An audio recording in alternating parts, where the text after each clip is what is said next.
Hail to thee, my kindred. I hope you're all having a wonderful morning, afternoon, evening, and night, wherever and whenever you are. I apologize for the little delay. I went out to do something, and I went to Shelly's today, because we just, you know, it's a weekend. Weekend to do stuff. And I had family coming over, and so we went out. We went out. I got a little bit of got a steak. What did I get? I got a steak. I got mashed potatoes with my steak. I got broccoli with my steak. I got shrimp with my steak. And I got a margarita with my steak because I was yearning for it. I had to get some. Okay, to be honest, it was offered to me. Okay, it was offered to me, and I was like, I don't know, I don't know. But then, one thing led to another, and so I'm a little bit feeling good. I'm feeling good. That's all. I'm not struggling to think straight because I don't struggle to think straight. It's just one margarita. It can't be that bad, right? But it's been a long while at the same time since I've had any alcohol in me. So, yes, I'm just feeling funny. I'm feeling smiley. That's how I'd put it. Feeling rather smiley. I forgot what we were gonna do today. I'll be honest with you. I think I was gonna play some other visual novel I had just downloaded somewhere in my files folder. That's what they call it. And I also just put some water to boil on the stove, so I'm hoping I don't forget about that, because if I do, well, isn't that just silly? I don't know if I'm gonna... Actually, I did get a new tea thing, right? Some green tea, so I might use that boiling water to make green tea. I just have to remember that the water is boiling, because sometimes I completely forget. I completely forget that the thing is there. And next thing you know, like, half the water is gone.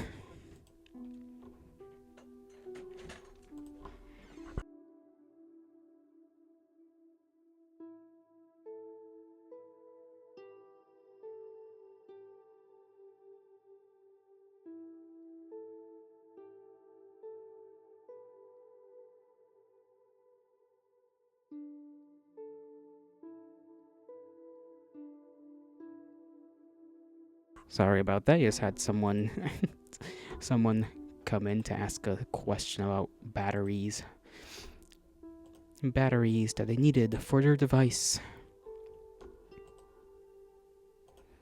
I gotta remember what thing I was gonna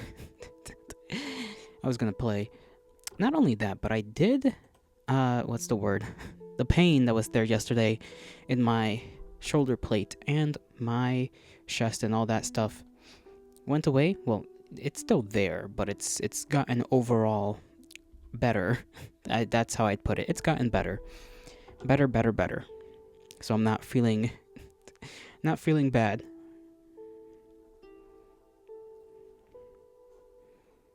Let's see. Where the hell is that folder? There it is. I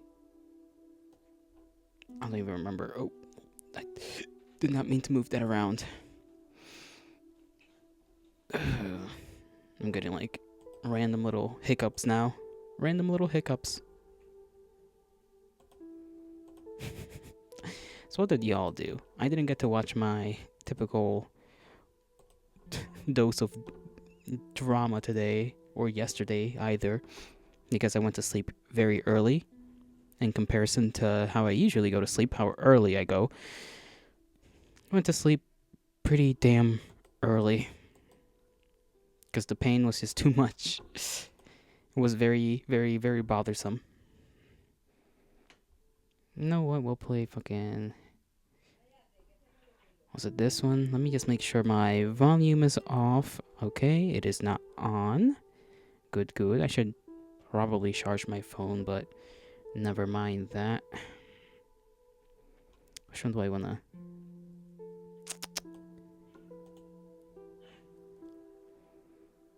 how did I do this?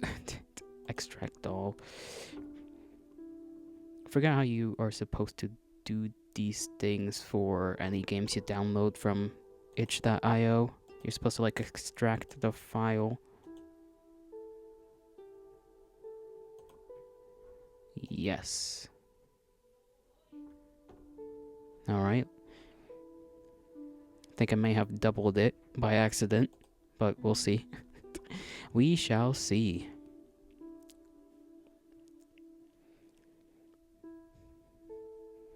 Hmm.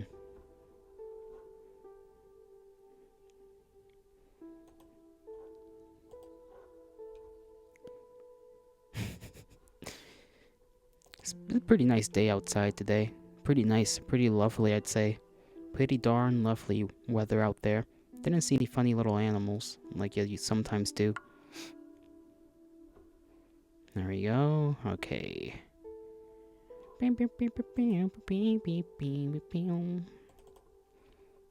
Resource pack. Credits. Locales. Okay, that's the game itself. I'll just prepare this in the background so that you guys don't gotta worry about nothing. You guys shouldn't have to worry about nothing. I'm here to entertain. In theory, at least. In theory, I'm here to entertain. In practice, I'm here to just goof about. Goof about. Be alive. Be living. Be doing alive things.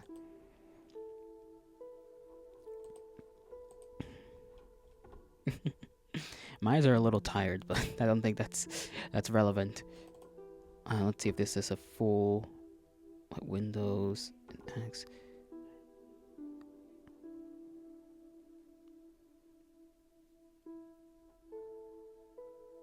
Why would this game require all that? That's a little weird. Usually games don't do that.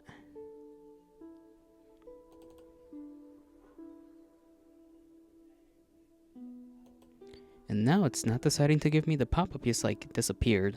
Went away on its own. And that's a little suspicious, but oh well.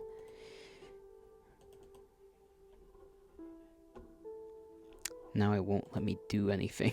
Alright, let me get to this file.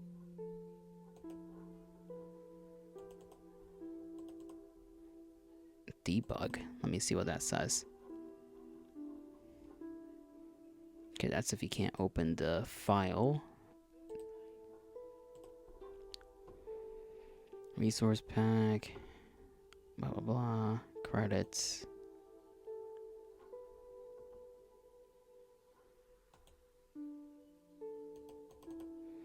Okay, this one is just deciding it not to work, so that's unfortunate. Alright, we won't be playing that game today. What a little disturbance. Tiny, small, minuscule disturbance. But that's quite fine.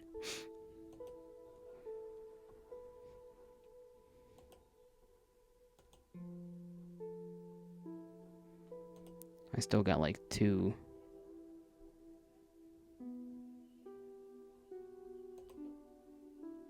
Okay, this action can't be completed because the folder or a file is in.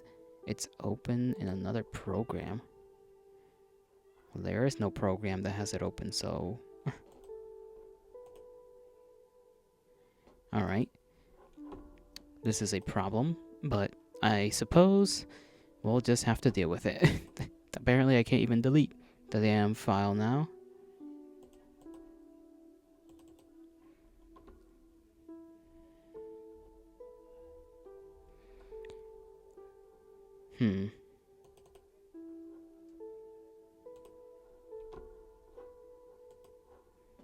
Well, I don't know what to do about that. That file is causing me problems now.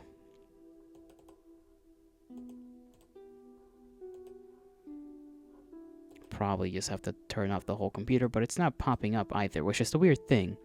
It's not popping up the game, but it's also telling me I can't do anything about it until it's no longer popping up the thing, so I can't delete anything. No matter how many times I try. So, okay. Let's see, does it pop up anywhere else? I forgot I had to turn down my volume because I was doing some stuff yesterday. It's not popping up in my volume, so there's clearly some issues going on with that game, but that's not my problem. Let's see, can I get another game up and running? Lookouts, I got lookouts, how to detain entity and stay alive. What the hell's lookouts all about? I don't even remember this one. Let's extract this. I'm sure it'll be just a fine and dandy game.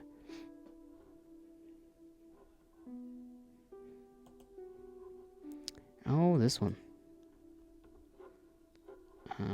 More info, run anyways. Oh, that one takes up your whole screen.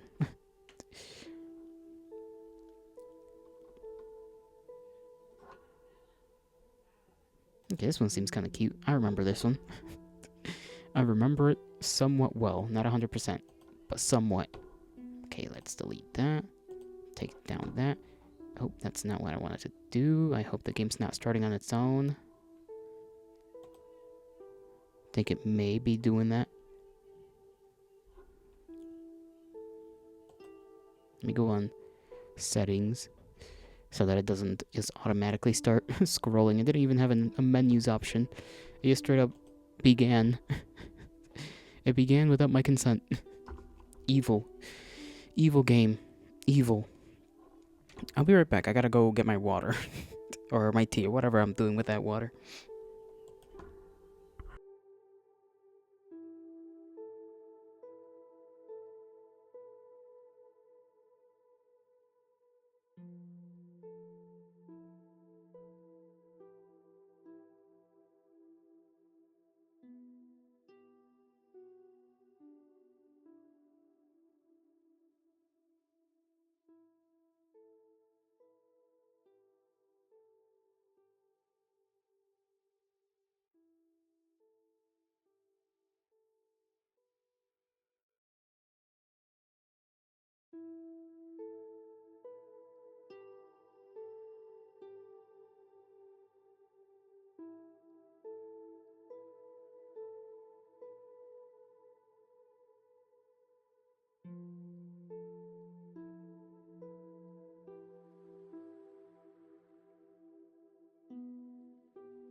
Alrighty. Let's see if this game pops itself up properly or if I'm gonna have to do it for it. Okay. That is not what I meant to do.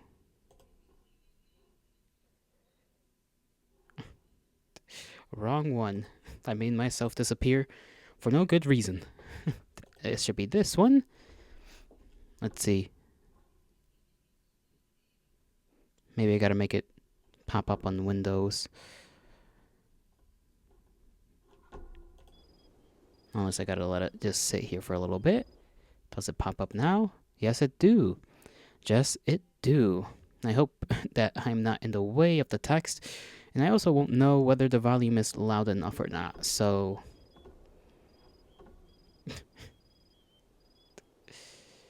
okay.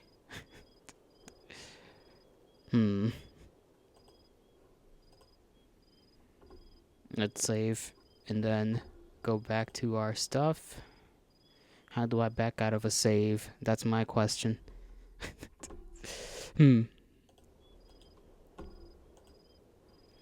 So, you sure we can trust this friend of yours info?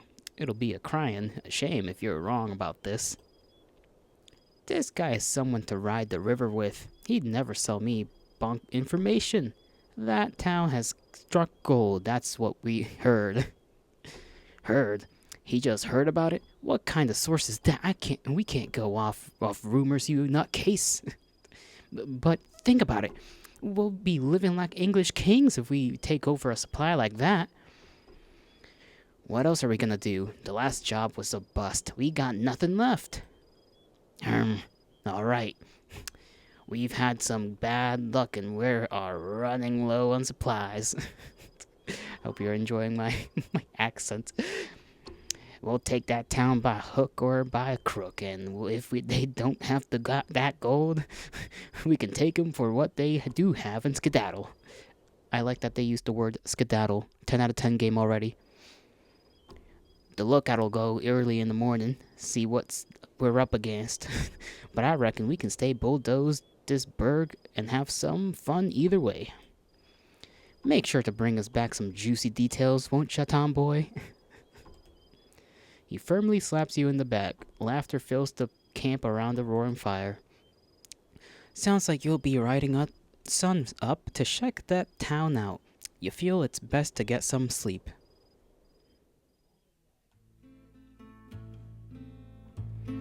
The desert is an orange haze. Scorched sand whip up around your horse's legs. The sun hot against your back as you ride towards town.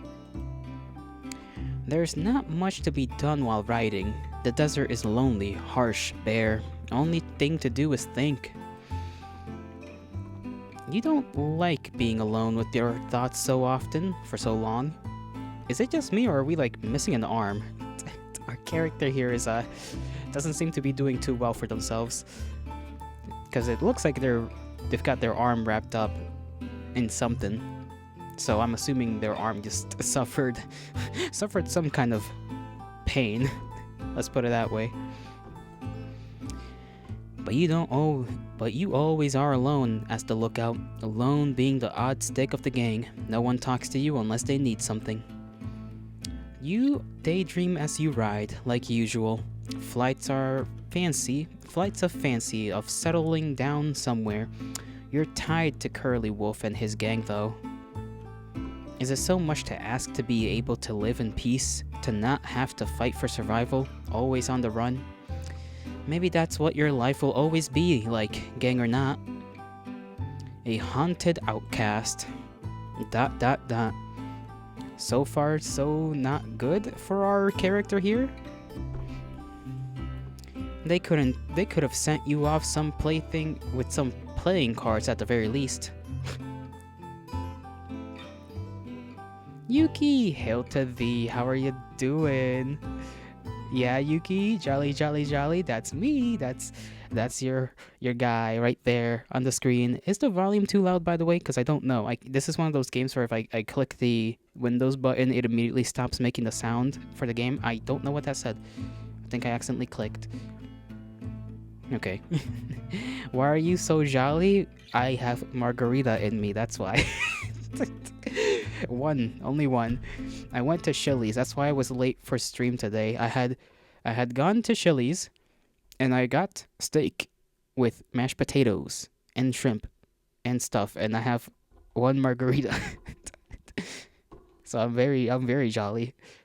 It is my makeshift pain medication for life.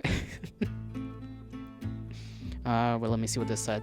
You come to a nice outcropping near a cliff, tying up your horse. You approach the edge and see the town come into view. A nice frontier town, small but clearly bustling with people. White painted signs on the wooden buildings glint and bloom in the midday sun. Alright. How are you, Yuki? I hope you're doing alright. I hope you're doing lovely, fantastic, beautifully. You can't see much else from the way up here, and turn around to get your binoculars. Our character's missing an arm, and I don't know what happened to him just yet. You're okay? Is that an actual okay? You know what? I'm not gonna ask, cause that's rude. I hope all is well. And you better be feeding yourself well, and making sure you're sleeping well, and making sure you're eating well, or drinking well. I think I already said you better be eating food. I'm not sure which one I said, but one or the other is the one I said.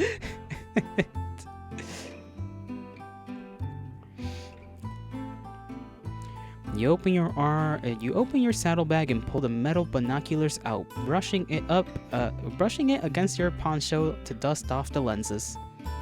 Turning back to walk to the edge, a figure suddenly rounds the corner of the large rock you've decided to set up camp under. Crowman, or just Birdman, we don't really know. I read my name, and the name for our character is literally just you. So I thought that was the dialogue. Maybe one margarita is enough to get me all whimsical. Ka! Out of instinct, your hand snaps to your holstered gun and pulls it, trained squarely at the head of this new person. The bird, who seemingly came from nowhere, looks at you, clearly just as surprised and out of sorts from your presence. He shifts backward, eyeing your hand and your gun.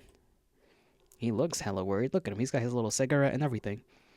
The music is no longer here. Saving just in case. I hope that's just the game being itself, because I didn't do that. The air feels very still all of a sudden, and given you have the upper hand, you take a moment to look at who just crossed your paths, or who you just crossed paths with. He's definitely an outlaw, like yourself, a rugged beak shining in the sun centers a face you admittedly find charming. His face and arms are marked with scars, and a large sawn-off shotgun hangs on his holster. Since he's a bird, you know to be wary, just like he'll know to be wary of a canid like yourself. Howdy there. What's your name, partner? Joseph. And what are you doing all the way out here, Joseph? You seem a dreadfully long way away from where one might think you should be. I could ask you the same question. Very tense situation for our fellows here. I assume our fellows.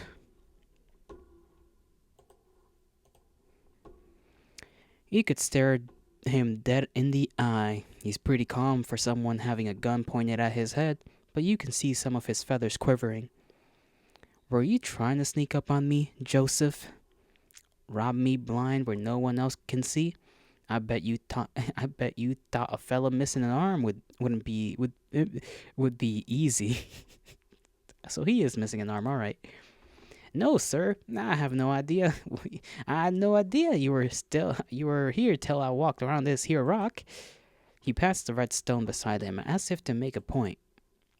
Sir, what in the Sam Hill?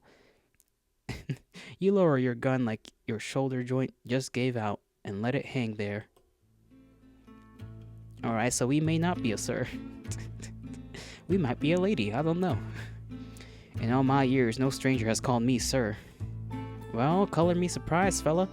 You'd have to be blind or full of a stick to not see an upstanding young gentleman. Alright, now you're just licking my boots. The hawk puts a hand to his chest. God as my witness, I ain't lying to you. You holster your gun and snort a small laugh.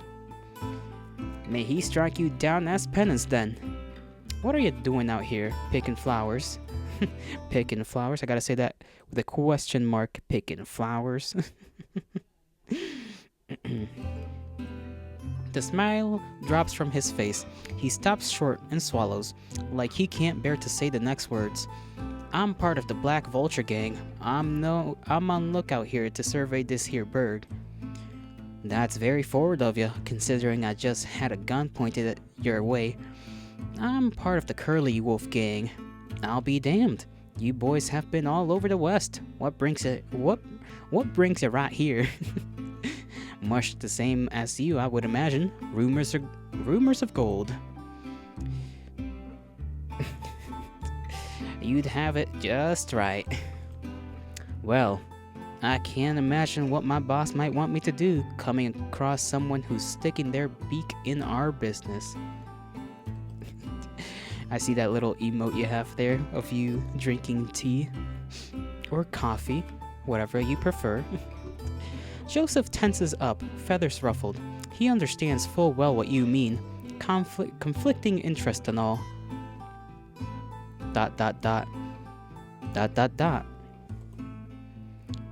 But he's not here.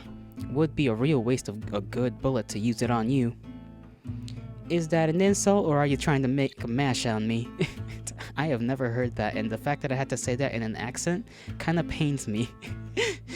Is that an insult, or are you trying to make a mash on me? A mash. I have to use that someday. There's a small jibe. The small jibe is enough to make you stop talking and search for the binoculars you threw.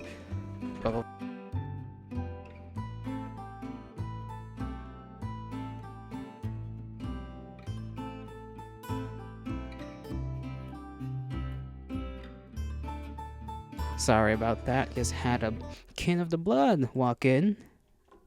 I did not notice that the sound I was hearing was them knocking on the door.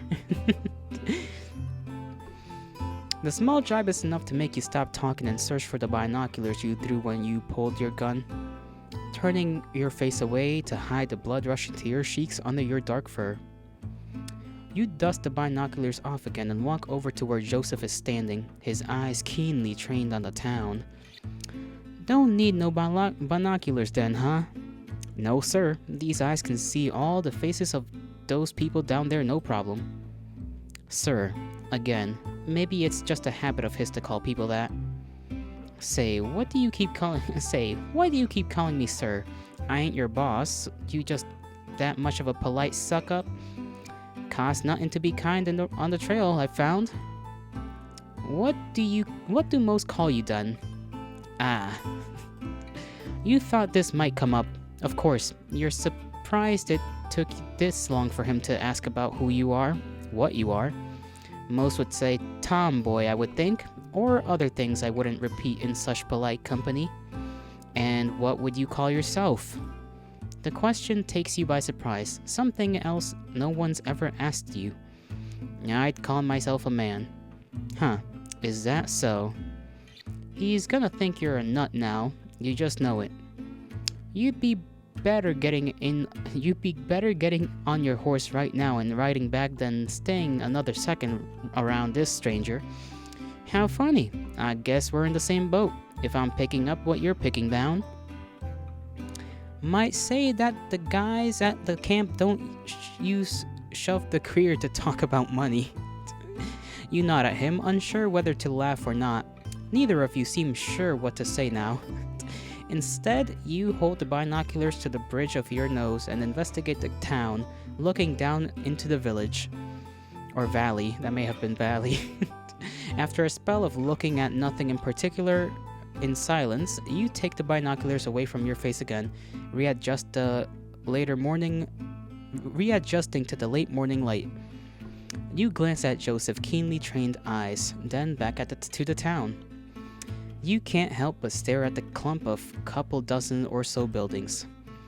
You couldn't help but think about the real people's lives going on down there every day, deaths and celebrations, harvests and prayers.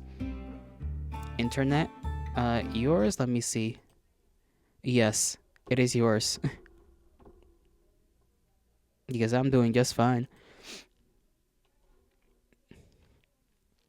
But just in case, I'm gonna type you in chat.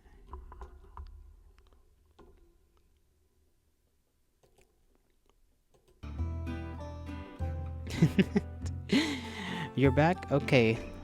Nice, nice. I think the internet thing is just you because I checked my, to see if I was stuttering or anything, and I seem to be pretty good on my end, so... How you were gonna hurt him. How you were both gonna hurt him. ... I don't get it. Joseph's voice snaps you out of your string.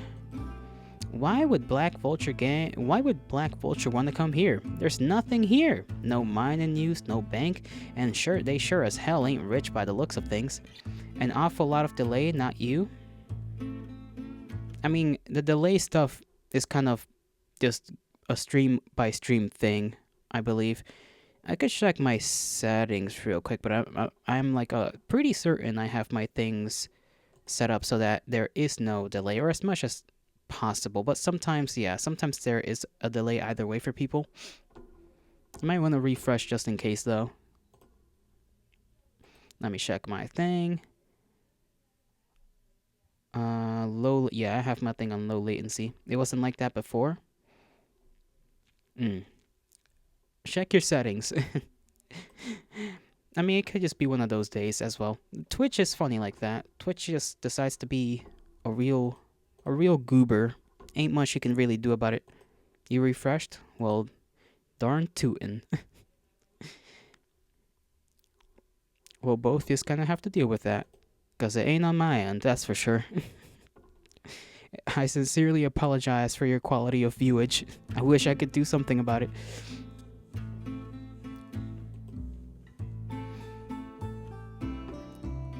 Let me drink some of my tea. The alcohol's already going away. Wish I had a little more. God damn, that was too hot. Ow, ow, ow. It's better now? Okie dokie. Damn, kind of burnt my throat with that. I knew I left my water boiling for too long. Maybe they struck a new vein. This is a miner's town after all. But you're right, something strange going on. Well, those two sets of eyes are better than one, right? Should I try to give Joseph a voice? Or should I just voice things normally? I kind of feel like giving him a voice, or yeah, him a voice. Kind of like, well, two sets of eyes are better than one, right? And just talking normally when it's me, even though I too technically should have an accent. I'm gonna do that. You wanna work together? You watch my back, I'll watch yours. Deal? A huge feathered hand shoots out at you in expectation. Yes? Okay, I will be doing so. You look at his face, and you both lock eyes for a moment. You're not sure what, but there's something in his eyes that make you feel seen, being looked at rather than through. Hell yeah, look at this. I gotta take a screenshot of this. There we go. You gently grab his hand, and a second winged hand clasps on and gives you your whole arm a big shake. Whoa, careful there. Don't need to lose another.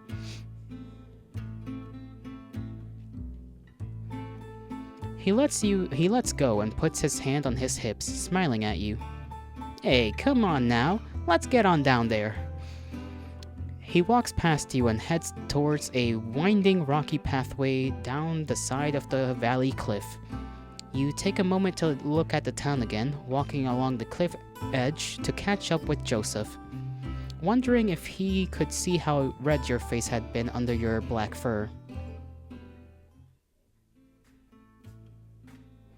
Clambering down the cliff's face, the shade of the valley is a welcome change after your long ride in the sun. The climb down is quiet, only a few grunts and gripes, a couple of voices of concern from Joseph you quickly waved off. You both approach a wooden sign you spotted a little ways off, swaying in the desert wind. It looked relatively new, a board hanging on two chains, a word carved into the wood. Can you read it? It was only a single word, but you couldn't piece together quite how to say it. No. Ah, well, I'm sure someone will tell us. You notice some familiar smells that drift on the wind as a gust blows through the town past you. Tobacco smoke, whiskey, stew meat from somewhere. It reminded you of camp. Of the camp, not camp. Walking more into the town, you get a better look at the buildings that were just dots up on the cliff. There was a saloon at least, seemingly one of the older buildings in the town, as well as what you guessed was a sheriff's building, although the sign outside looked to be busted up. And everything else you could see from here seemed to be houses and whatnot. Leftovers, clearly made by miners, not built to be sturdy or last long, but had been fixed up to be livable for folks. Clearly the people here like this place, and if they get a whiff of why you're both here... Alright, partner. I say if we get given any evil eyes, we hightail it out of here. Ain't worth getting shot in a place like this. Sure thing. We got each other's backs, remember? You nod at him. We'd best get talking to people. Daylight's burning. Oh, here comes someone now. Sure enough, you see a short figure approaching you from the sheriff's office. You hear the pound of a cane on the dirt as they limp towards you with a vigor in their step. When they get closer and the haze of the desert heat obscures them less, you see a smartly dressed old lizard standing before you both. Kinda looks like one of those bearded, I think they call them bearded dragons kind of lizards. I'm just assuming that from the way the scales are drawn. And I think bearded dragons are desert creatures. I'm not 100% sure though. Cane in one hand and a metal flask in the other. Howdy fellas, I'm Sheriff. Welcome to Clemency. A pleasure to meet you, Sheriff. He gave the lizard an expectant look, waiting for a name. My name is Sheriff. Just Sheriff, that's all you'll need. And what do you call yourselves? My name's Joseph, and my associate here is... He gestures towards you and turned to look at you, a subtle panic running across his eyes. You realize that he just realized you never gave your name. What is your name? We'll go with Robin. I'm Robin. Pleasure to meet you. You said this while looking at Joseph, resisting the urge to wink at him before looking back at the sheriff. So what brings you two to our fine town? We're just riding through. Needed a rest stop. There a problem with that? Joseph nudges you with his elbow a bit. Glancing at his eyes, you can tell he's saying don't be so rude. No, not at all. I'm just the closest thing we have to a welcoming committee, and it's always nice to see some new faces all the way out here. How long will you be staying? The saloon has some rooms if you'd like to stay the night. That's an awfully kind offer, sir. Officer Sheriff, I mean, what? That's an awfully kind offer, Sheriff. I can't, I mix up the words, officer and offer with, Sheriff, because, his name is literally Sheriff. But we'll be gone before nightfall. At least that's the idea. Maybe we'll like this town so much we stay. Joseph and the Sheriff both chuckle. Sheriff sighs. Well, you boys let me know if you need anything else. I'll be at home most likely. Will do. Yep. With a tip of the hat, Sheriff turned and started walking back to the buildings at the end of the road.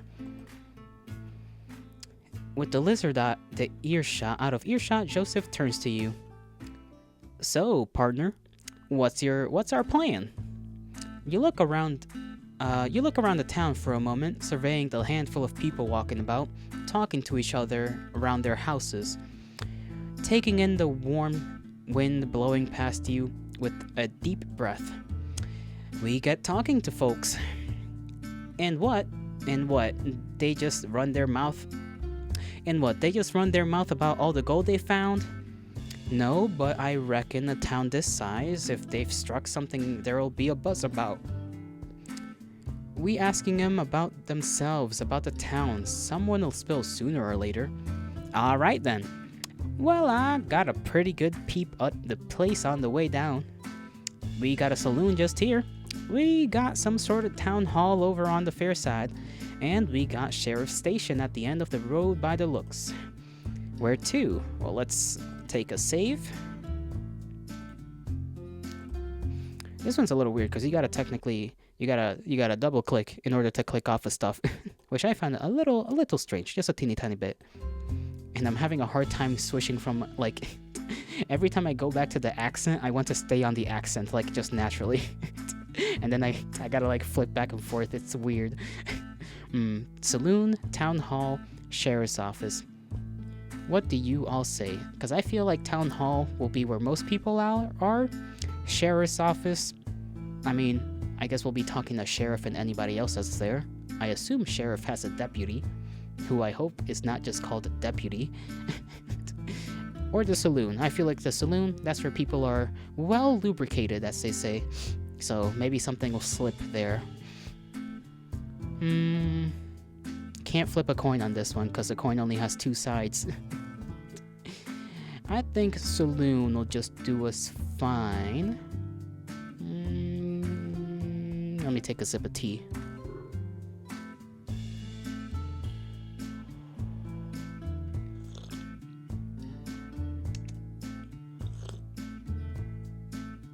Lovely. Alright, saloon. Let's check out the saloon. I reckon if anyone knows anything about these rumors, it'll be in there. Alrighty then.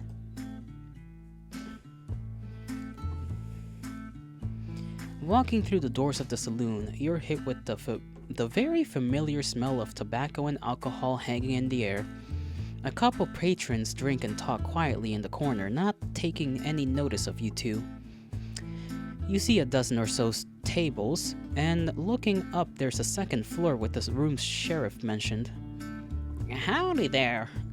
Your attention is grabbed by an excitable and friendly voice coming from a short bird standing behind the bar, who was now grabbing a couple glasses. My name's Bartholomew.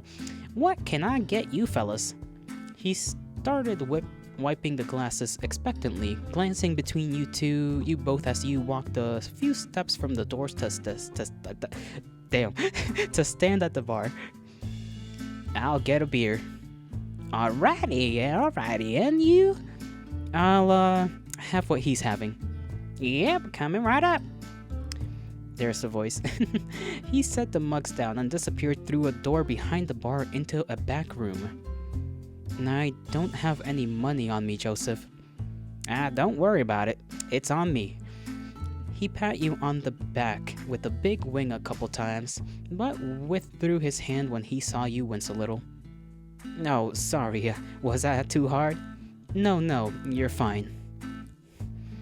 You hadn't winced from pain. You just weren't used to someone touching you, like that at least, friendly-like. Bartholomew reappeared with two glass bottles, tipping them into the mugs with satisfying glugs before taking a couple coins from Joseph. Thank you kindly. You both take a sip. Joseph seems to enjoy it, but you find it a bit more bitter. You try not to pull a face. Not like it? You smile weakly. Not my thing. Noted. He winks at you and you feel your cheeks redden a little. You both keep drinking while the bartender busies himself behind the bar. The saloon is quiet. A piano sits gathering dust in the corner, seemingly untouched for many moons. Winds whistle through a gap in the saloon doors, carrying the sound of desert insects. Slow day today. Slow day, huh? You look up from your drink and see he's looking at the bartender, who doesn't seem to have taken any notice. He glances at you both and realizes rather sheepishly he was being talked to. Oh, beg your pardon. Slow day? Nah, this is about the usual. It gets a lot more lively in the evenings when the sun goes down. Everyone comes here to take a load off. So, you know everyone here pretty well then? Well, of course. Not exactly a big town. We're a pretty tight-knit lot here. Why is that? This is a mining town, right? These places usually explode with people. Well, I can't say I know much. He looks oddly unsettled by your question. How long you lived here for?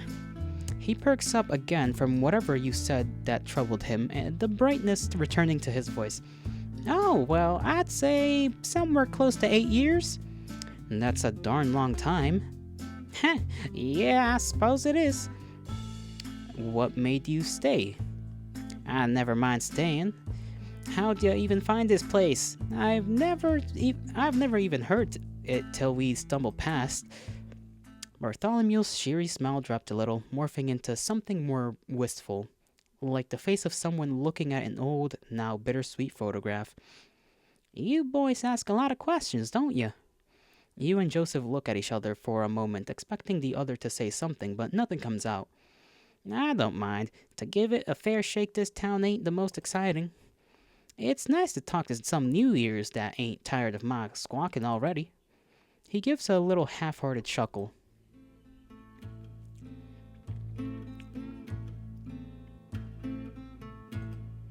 Well, I found this place 'cause I heard about there being gold, like a lot of folks I was fixing to get my fill. You and Joseph both lean in a little at the mention of gold. My fiancé was running away from home and I was going with him. We thought we'd go out in west and make our fortune. Looking back on it, I get why so many called us foolish. I might have been one of them if it were the other way around. But we had our hearts set on it. We followed the road by wagon, and it was damn tough, hellish even. Hellish even. Thank our lucky stars we made it here to Clemency on a wing and a prayer. That was when we really felt like we were foolish. When we got here talking about gold, we almost got ran out of town. Now, I don't know the details, but there was a lot of trouble here when miners ran this place. No one's been digging for decades now, but word hadn't traveled far enough, it seems, to let us know at the time. At first, sheriff told us to leave. They didn't want no more of our kind causing trouble. But when sheriff saw how stuck we were, how we had nowhere else to go, how rough the journey had been on us, sheriff's nothing if not kind, could see we weren't troublemakers. Just wanted a better life somewhere.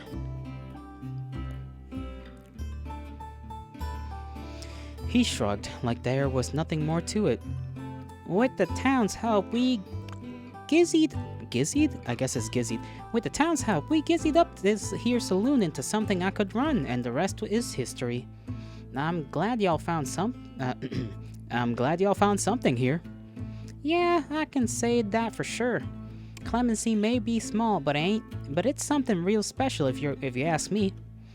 So there's no gold here. Bartholomew leaned back against the shelves behind him, crossing his arms. Not as far as I know. The miners are around here somewhere, but I've never seen them. This hasn't been a mining town for a long time, and folks here don't think of it as one. You'd do well to keep that in mind. He tapped the side of his beak as if to say, if you catch my drift. Even so, I would be interested in the history of this town. Afraid that will runs dry here, but there's others who have been here far longer than I have. You can always ask the sheriff if you haven't yet. Sheriff made this place what it is today. Want to know something? That's the lizard to talk to. Thank you, Bartholomew. No problem. It's my pleasure. Bartholomew stood up from his lean and stretched his back and arms a little. Slinging his cloth over his shoulder, he picked up a small clinking and rattling box before walking through to the back door. Daylight's burning. I think we best get going. Agreed. You stood at the bar and waited a moment while Joseph downed his beer, and then yours too. Hope you can hold that. Ah, please, I told how little you must think of me. Only a couple of beers. You should have seen me at the Long Branch in Dodge. Drank the entire gang under the table. You can't help but smile at his cockiness, unsure whether to believe him. You briefly think back on the times the gang had gone to bars. You were always told to stay outside. Don't wander off. A dog on a leash waiting for master to come back. Staring into lamplit streets and hearing the braying crowds all around you, drunken strangers enjoying each other's company as much as their liquor. If, at first, I don't know how I read that as if instead of at. At first, they told you it was dangerous for you to stray too far. Then they started telling you to stay outside after you'd beaten the teeth out of a guy in the alley who you knew had been staring at you. Couldn't have you causing them needless trouble. Off so soon? Bartholomew re-emerged into the bar, looking expectantly. Well, don't be a stranger, strangers. You're welcome to come back you're welcome to come back later when the bar's more lively. My husband would love to meet you both. The casual tilt of his words caught you off guard, and you think you see Joseph stumble a little. Failing to get any words out, he just tips his hat, and you both leave the saloon, stepping back into the dust and dry desert heat. Did I either said dusty? I think it said dusty, not just dust. Where to now? Well, seeing as nothing really happened in there, I guess we'll just... actually, I'm gonna skedaddle to the restroom real quick, and then I will be right back.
am back as quick as a fiddle, and I hope the game shows back up on the screen. Yes, it do.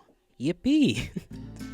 How are you guys liking the game so far? I like the art. I think the art, I like it. That's all I gotta say. I like it. I like it.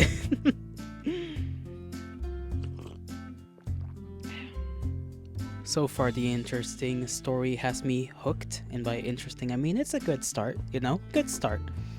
They're both part of different gangs, looking for gold in a town that is rumored to have gold. Whether it does or does not, which it probably doesn't by now, we'll have yet to see. Let's see, let's go to Town Hall. I think Town Hall would be nice. There might be a meeting we can drop in on at the Town Hall. Seems worth a look. Sounds good to me. I wouldn't mind setting down a spell neither. Setting down a spell, gosh darn, saying all these like old-timey southern sayings is like, it's like tongue twisters, except they're not meant to twist your tongue. It's just that I'm never someone to say those things. You both start walking to the outskirts of the town, weaving between the clumps of houses and down the dirt banks. You keep walking on a flat stretch, smooth and compacted from the frequent travels of people. Some townsfolk on their porches wave at you or give a little afternoon as you pass on by. Is it just me, or does it feel like everyone here is nicer than most? Well, maybe. But I ain't complaining. He gives an enthusiastic wave to a small kid shyly hanging around outside their house, under the shade. I could get used to folks being nice to me. They not usually? I mean, I don't stray far from the gang a lot of the time. Maybe this is normal. Yeah, I suppose I wouldn't know either. You arrive at the larger wooden building you'd been heading towards, noting how similar to a chaplet looked. Joseph walks up the small steps and opens the door with a rattle, holding it open for you. Thank you kindly.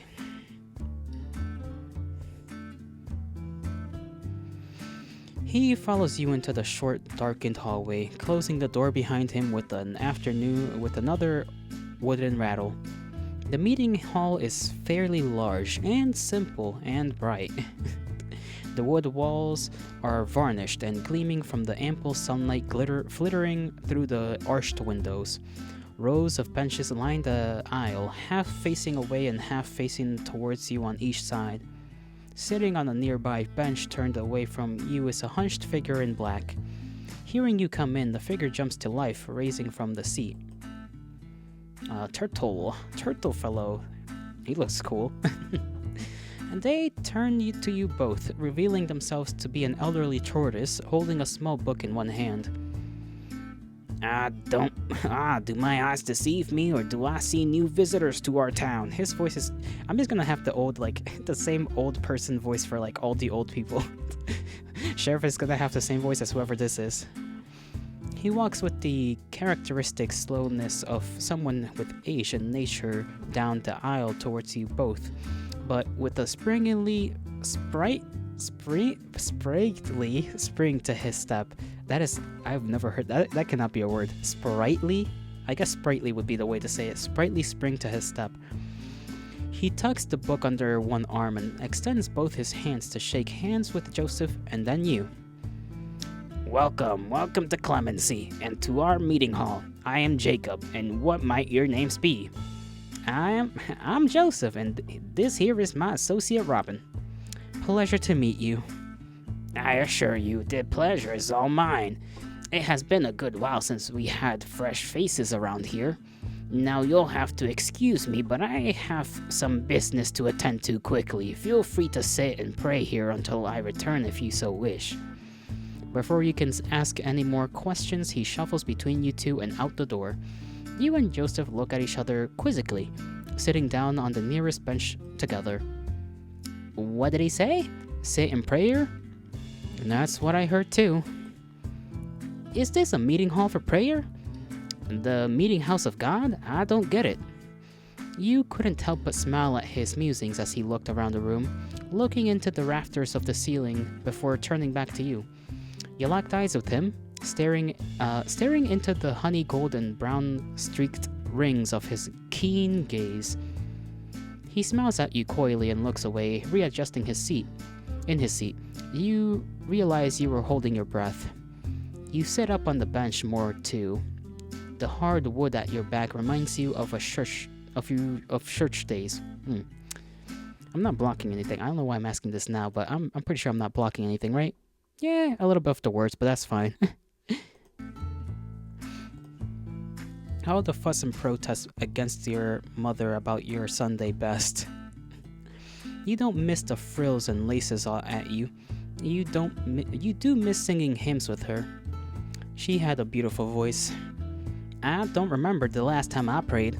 Don't cross my mind very much. Can't say you're missing anything. All the good it do you. Not a believer? I don't want to blaspheme, but God's done a whole lot of jack squat to help me in all my life. Don't really feel like praying to someone who doesn't care about me, or anyone like me for that matter. Greetings, noob nerd. Hail to you. How are you doing? Hope you're having a fine day. I'm having myself a fine day. A little bit of pain, but not too much now. Quite tired for some reason. You know what? Sometimes it's just that kind of day. So don't stress too much about it. You could probably just use some rest. Make sure you sleep well tonight. It is the weekend, but, always have been tired? Ah, I see. Have you eaten? Did you forget to eat and that's why maybe you're tired? Could be that.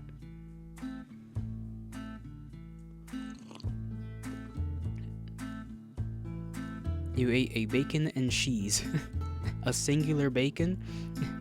A singular bacon with cheese? I'm joking, I know you mean a sandwich. Bacon, egg, and cheese, not Aiken. Aiken. I mixed the words bacon and egg, just Aiken. Aiken, egg, and cheese. Today has been... so far my reading has been sullied by... whatever. A slow one? Indeed, I am rather... It doesn't help that I still got a little bit of alcohol in me. It's winding down, but it's still in there. I can feel it. Don't really feel like praying to someone who doesn't care about me, or anyone like me for that matter. Which is why I wouldn't have pegged you for a devout man. Joseph laughed a bit, almost mocking the idea. A song perfectly describes the feeling you're feeling today. The feeling you're feeling today. This song in particular, the one that's playing, it is a pretty good song for this game. No, I don't think anyone could accuse me of that. Not with some of the things I've done. But I still pray. Only the Lord knows if he's listening. But it helps me remind me what's important to me. I almost just had like a choking fit because of my hiccups. Goodness gracious. I had like 3 hiccups at once. I don't even know how that happens. Sorry about that. A lot of time I just pray for family. Hope they're doing fine.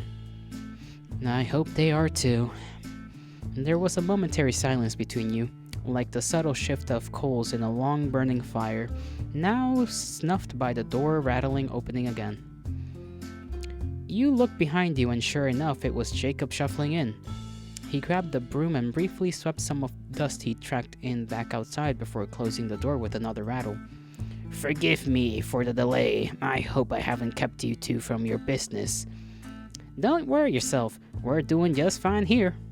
He leaned into and nudged you playfully. Good. So, how may I help you, gentlemen?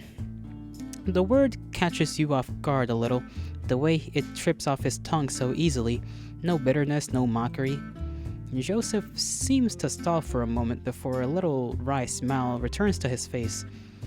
He adjusted in his seat to turn to Jacob, who had now taken a seat facing you on another bench. Well, we're just passing through, but I'm curious. You mentioned something about prayer?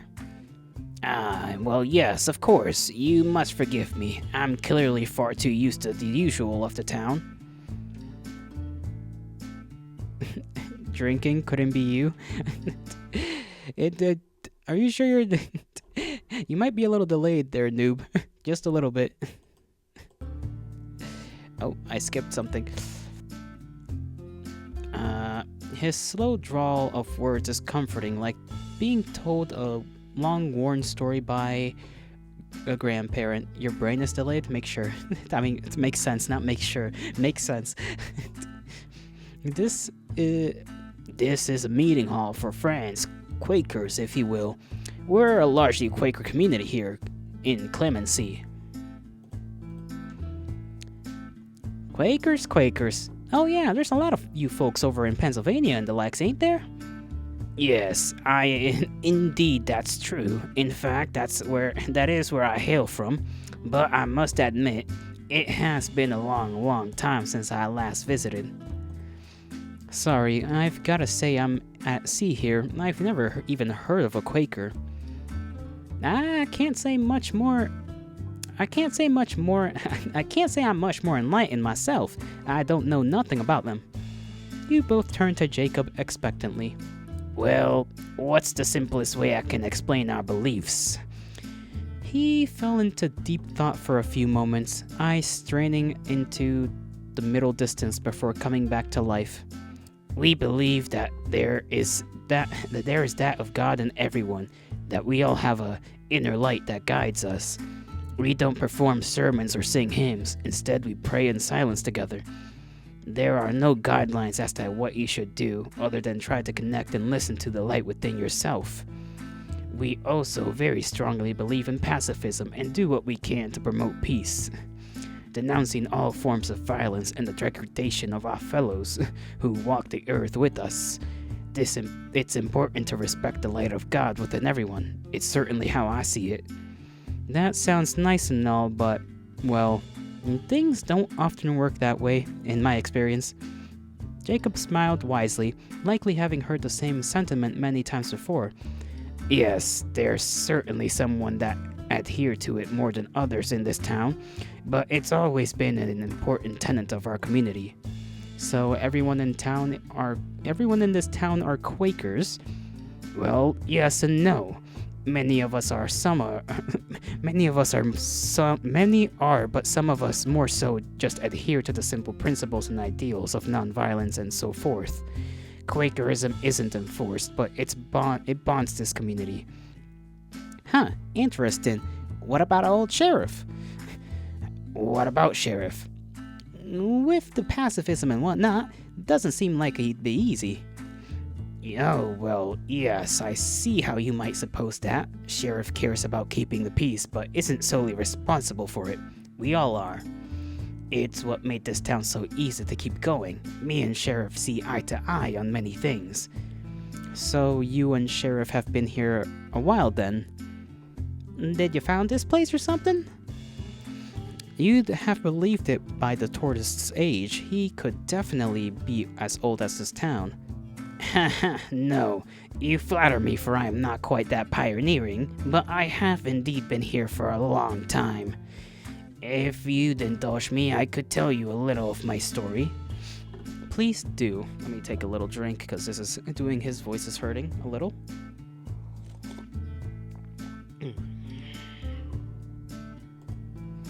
Jacob nodded, again drifting in thought for a moment before coming back with his words. He's just sat there, just kind of slumped. It's kind of hunched. I like that. As I said, I'm from Pennsylvania.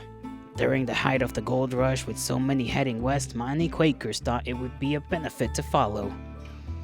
I was much younger then, much more eager to get on the trail and spread the ideals of the friends. Although I can't say my love for blabbing has waned much. He gave a charming and hoarse little laugh at his own jibe. The trail was very hard, but I learned much from others in the caravans and towns and cities on the way. So much life and light. I arrived in this place here town maybe more shipper than I had left, but it was not to be. His expression softened, drawing into himself, emotion failing to find its way onto his face. I loathed to speak ill of my fellow man, but when I arrived, this was a godless place. The miners had little care for each other. Be it out of greed or desperation, they were consumed by their need for gold, even those who had their fill. The whole town was tense and unpredictable. Arguments, even violence, would erupt whenever someone valuable turned up. Whenever something valuable turned up. Something valuable, not someone valuable. A new vein, gold in the river. They'd do whatever they had to get what they wanted. The night I arrived, they told me of the so-called savages that used to reside here.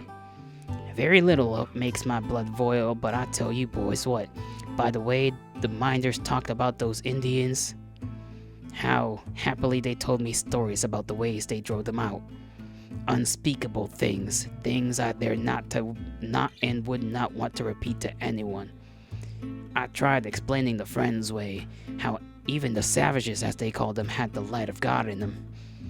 How we were equally important in the presence of God's light. That the people we shared this earth with were not our enemy. They had no care for my explanations. They had no care for the needs or lives of others than themselves. It made me wonder how Quakers past had convinced people of the evils of slavery, of the importance of peace, building bonds instead of destroying one another. I lost hope. I thought maybe things had changed so much. Perhaps this was the people's limit. Tolerance of those who could get in their way. Sorry about that. Just gotta clear my throat a little bit. Tolerance of those who could get in their way was no longer an option. Or perhaps I was just a failure, unable to convince a single soul of giving a damn. The old tortoise looked forlorn, brow furrowed, like he was reliving those moments so vividly that these were the same faces he wore. Then along came Sheriff. Oh, Sheriff. And I was a little worried when Sheriff was first assigned to the town. That I'd just have another person to fight with, someone with authority on the side of the miners. Instead, I found a kinder spirit, someone who actually listened to me and agreed with me on many things. Very quickly, we became firm friends. And eventually, Sheriff got sick of the miners, decided enough was enough, and shut down the town, forced the miners to move elsewhere.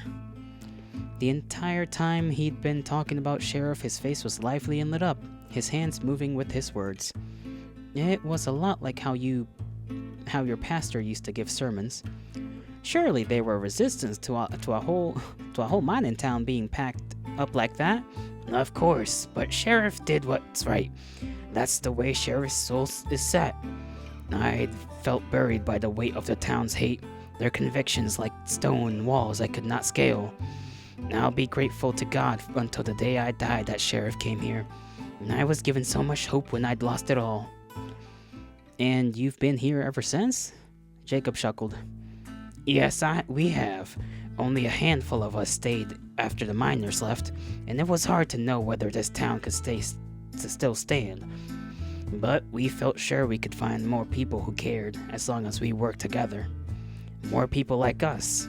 His words hung in the air, settling around you and Joseph as Jacob settled his gaze onto you both. So, those miners are still around? A lot of mining towns died down because of gold drying up. But if the miners just left, I guess there's some still here. Well, yes, I suppose so. I can't say I've thought much about it in my recent years. We don't encourage those looking for gold. I'm sure you understand. It's nothing but trouble. His warm gaze turned somewhat steely. You weren't sure how long it might go on for if Joseph didn't pipe up. Course, Jacob. We're just a curious bunch. Thank you for talking with us strangers so long. His stern eyes disappeared in an instant, and he humbly waved away Joseph's thanks. No, no, the pleasure's all mine. It's been good to talk to new ears.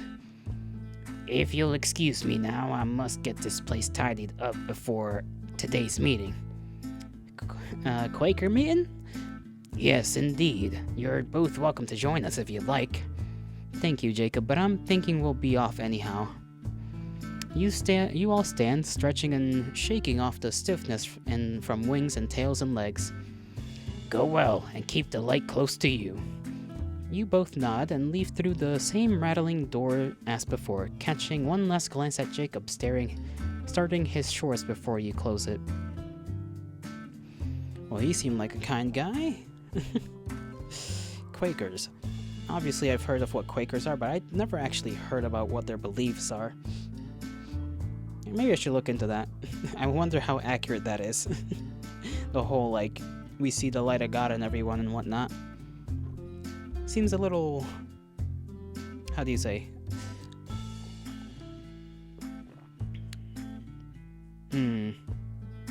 Too positive, that makes sense?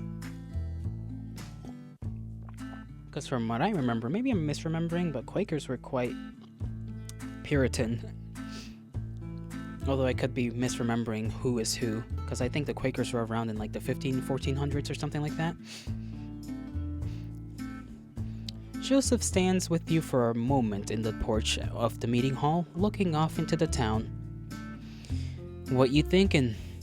Well, we know now that these folks ain't gonna put up much of a fight, maybe some of them, but... And there's definitely gold here, somewhere. Joseph had no real emotions playing across his face, but he was standing much more still than you had seen him before. Like he was trying not to breathe. Come on, we've got more people to talk to. He'd exhale sharply, the feathers on his beak next to his nose holes fluttering. Yeah. You walked past the houses. I almost says the horses. The houses, not the horses. You walked past the houses and people like before, but didn't feel like waving back. Yeah, because we're probably maybe gonna get them all killed. The dry desert air is warm in your lungs. Blazing afternoon sun bakes the ground beneath you as you walk near the edge of town again. Your throat feels tight, feet sore. There's a gentle pounding of blood in your head, accompanied by a familiar piercing ache. Everything seems hazier than it usually is. Thoughts are swimming. You're fine. Just keep walking. You almost bump into Joseph as he stops short, looking around again, searching for anything you might have missed. You look well. You look as well, but the sun seems too bright somehow. You look down at your feet to shield your eyes, staring at the tiny dunes of your footprints in the dust. Alright, so where to now? I think there's only one place of interest left. You heard what he said, but it didn't quite stick with you. Yeah, sure. Should we get going there then? Again, hearing, but nothing stays. Your thoughts feel like just caught fish wriggling from your hand. Alright then, let's go. Yeah, let's keep moving. Joseph starts walking away and you follow. You try to follow. Your feet move, but they don't land where you want, and you stumble a little. I really hope we're not all of a sudden getting hit with some bout of just, what do you call it? Heat stroke, that's the thing. I hope we're not suffering of heat stroke all of a sudden. Joseph looks around at you as you stand there, staring at your feet again. Hey, what's the matter, partner? Huh? I feel a little dizzy. You doing all right? And didn't say anything. He places his hands on your shoulders and twisted you to face him, looking down into your face. Yeah, you're looking a little sick there. Let's go sit down a spell. Oh, good thing he wants to show. He started walking with a hand on your shoulders, guiding you over to a ledge with a shallow drop you could both sit on and hang your legs over. You feel better sitting down, more stable.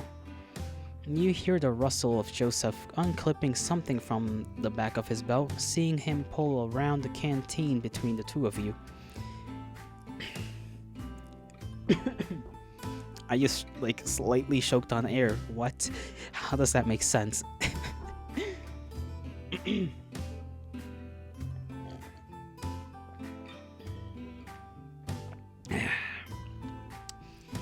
When's the last time you had a real drink? Must be mighty thirsty if you're feeling that dizzy. Of course, how could you have forgotten? You've been riding and walking all day, but hadn't had a drop of anything since you set out. Although you weren't sure what Joseph had brought with him. Ha! What's that look for? You think I got liquor in here? He chuckled a little and unscrewed the cap, letting you smell it a moment before taking a long gulp. Just water, see? Get it down you before you collapse on me or something. You sheepishly took the canteen from him and gave it a little wave in his direction as a cheers. You tilt it to your dry mouth and take deep gulps for a few seconds, licking water drops hanging on the edge of your lips after. Bit warm for my liking. Can't beat cold water from a clean stream. Better than drying out like your mama's washing. You take another swig before handing it back to him. Thank you. Don't worry about it. Just pipe up next time. Almost hit the dirt just because you didn't say anything. Sorry, it's just... we have a job here. Didn't feel like I could waste time. Pshka! Can't even make a time to sit down and drink? You're unlike most I've met. Who put a snake in your boot anyway? You gotta slow down a little. Maybe. I mean, what do you do to relax when you're off the job? Relax? Yeah, relax, unwind, take a load off. I know what you mean. The question just caught you off guard a little. You weren't sure how to answer. You'd never given it much thought. What do you do to relax? The gang is always busy with something. Traveling, hiding, making trouble. Not a lot of time to not do anything. I guess I play cards sometimes. Mostly just solitaire. Respectable. You win much? Nope. Ain't about winning anyway. Just helps to pass the time. Yeah, I know what you mean.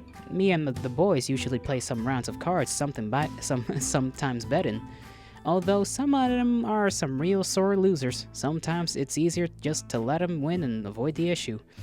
And I beat one of them at poker 5 times in a row, and I swear the rest of the week he was giving me the eyes. Found my hat full of knife holes on one morning too, but I think it was just to scare me, lest I hope it was. He gave out a loud guffaw. A guffaw. That's such a fancy word. Guffaw. The real and unrestrained kind that made you doubt a second if the canteen really was just water.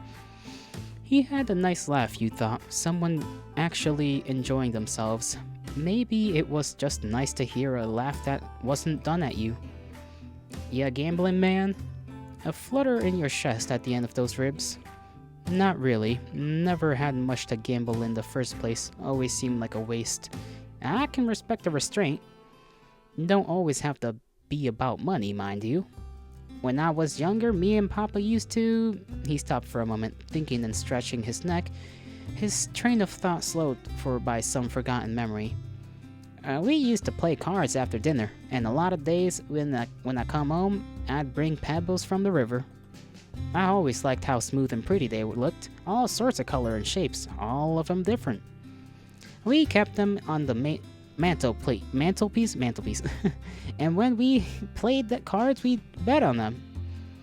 He always won, but it was too much fun for me to ever be mad.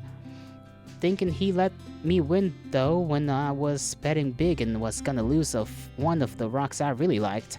He always knew which ones were my favorite, and never wanted to see me cry. I can't think of any other reason who would have lost to me. Suppose I ought to thank him for teaching me. You weren't sure what to say. You just gave him a soft smile. Family could be so complicated. You didn't want to say the wrong thing. No, you know what? He dug into a pocket and produced a tattered-looking packet in his hand that you recognized to be playing cards. How about some Fame It Tune? You played that before? And we can bet with He twisted around himself, looking for anything you could use as stand-in betting chips. You saw his eyes settle on a small pile of rocks for a moment, but instead noticed a stray feather barely holding onto the back of his hand. He plucked it and placed it between you both, twisting how he sat to face you better. We can bet on this feather. We'll do a first to 5. You get it if you win, and I keep it if I win. You swiveled yourself round to sit cross-legged and face him. Didn't know you were so desperate to gamble you'd use your own body. Hardly hard. Hardly hard. Just thought I'd be more interesting than rocks. Oh, well, I thought you were a rock lover, Mr. Rock Collector. Take them on the open road, your own little rock circus. A regular Barnum. Joseph couldn't help but smile, even through his fake pouting at your teasing. I don't know if H.J. Barnum has quite the same ring to it. J.H.? Yeah, as in Joseph Harrier, my initials. Oh, of course. So, do you know how to play Vain et Un? No. Nope. Alright, rules are simple. I'm the dealer, I deal you 2 cards face up and deal myself 1 face up and 1 face down. Okay, are we actually gonna have to learn how to play cards? Is this just impromptu card time? It better not be, because my ass will not win. I will not win a single card game here. Well, let's give it a shot.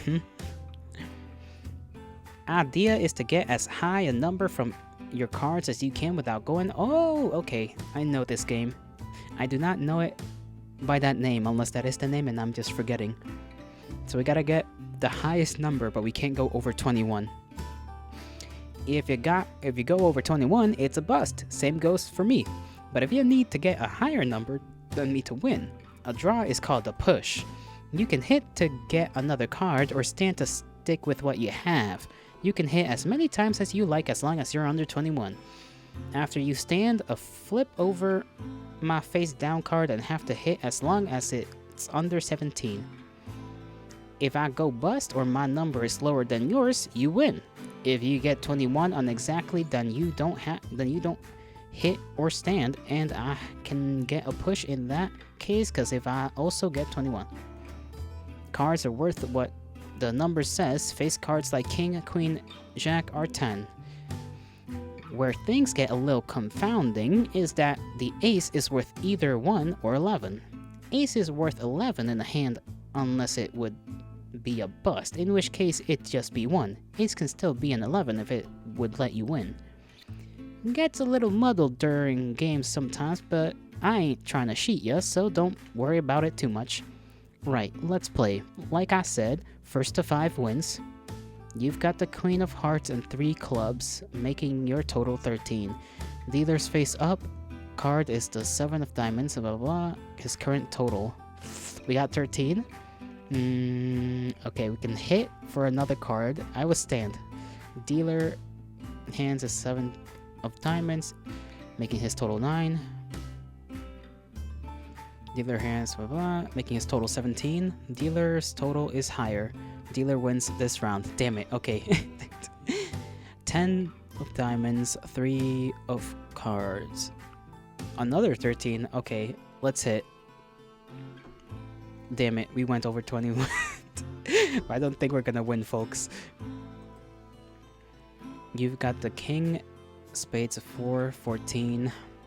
He's got a king. Let's see what we get.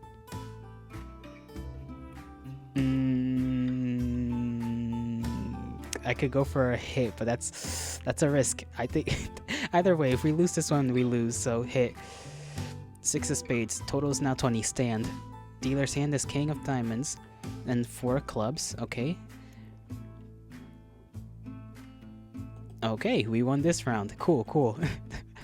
we have to win the next 3 rounds, and I don't think that's gonna happen. I'm gonna stand because it's 18. There's no way we're getting anything like 21 or anything higher, like without passing 21.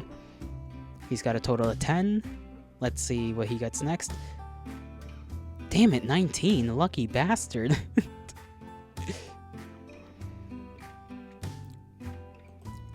Fuck it, let's hit. Damn. We lost hard. He won 4 times and I won 1 time. Okay. Oh, it's Wish's first to get 5. Okay. I thought it was like whoever had the most out of 5 wins. Okay, okay. Stand. Let's see what he gets. Ace, so 20. No one wins. Go again. 12, we can hit. We got 20, stand. 14. 24, alright. We got 2 wins now. 2 wins. We might be able to turn this around. Maybe. You've got... making a total of... Okay, hit. Queen, we got 17. I kinda wanna hit again. But at the same time, 17. We're pretty damn close to 21. Fuck it. Come on. Okay, we got an ace. I'm gonna stand at 18. Okay, 16. Ace of clubs of 5, making his total 12. Okay.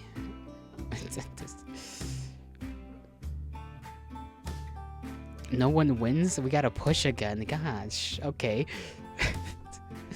Okay, we got 10. We can definitely hit, because either way. Okay, 16. Hit again. Oh, we lost. Unfortunate.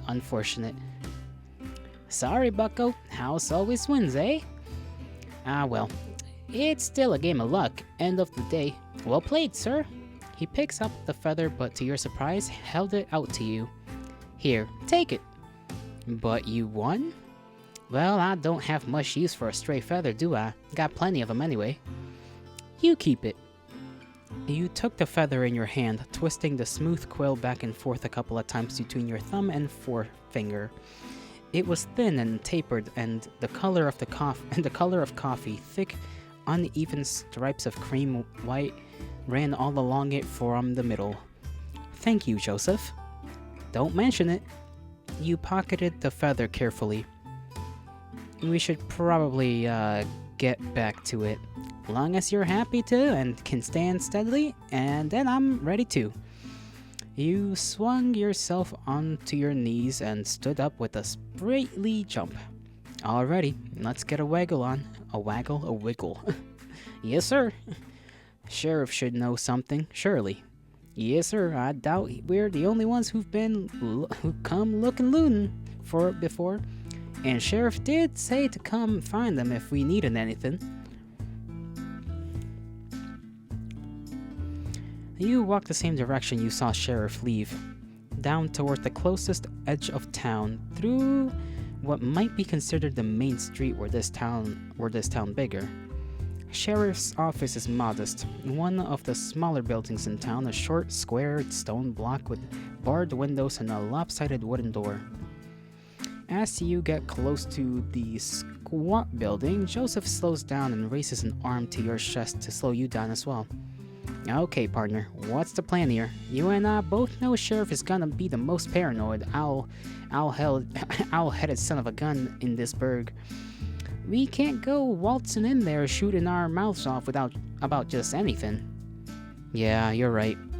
All we really need to know is if Sheriff is gonna put up a fight. Somehow I feel like they're not your usual lawman. You look around thinking for a bit. 2 halves of a tattered sign swing in the wind on shattering chains in front of the building. It seems it had said Sheriff once, and the edges of the remains of bullet holes, shattered and charred wood. I say we tell him what's really happening. To call Joseph's face incredulous at that moment would have been an understatement. He scoffed a little out of curiosity, rubbing his shin with a feathered hand and trying to think what you could mean. What are you saying? We admit we are here and acknowledge the corn? Sort of. I think we can tell Sheriff that there's outlaws coming and we're worried, about the town. That's a dangerous play. Look, Sheriff is gonna have a good idea why we're snooping around and we don't have a simple, honest reason to throw off the scent. It's easier to lie when there's some truth to it. Joseph rubbed his shin again and sighed. I think so too, but still I can't help to feel jumpy walking into the lion's den. You knew what he meant. For people like you, a sheriff's office was never where you wanted to wind up. Yeah, because the two of you could end up hung or something. Hung, or, if they're a little old school, I guess, in this kind of timing, freaking beheaded, I would say. I misclicked. Walking into the office together, Joseph ducks to clear the doorway. You find the inside to be much more well kept than the outside, which had clearly seen some wear and tear in its time. Sunlight and dust in equal measures came in through the windows, landing upon the desk of Sheriff, who was currently rapidly filing a piece of paper with pencil in hand. After you closed the door behind you, you both await for a few seconds for the Sheriff to notice you.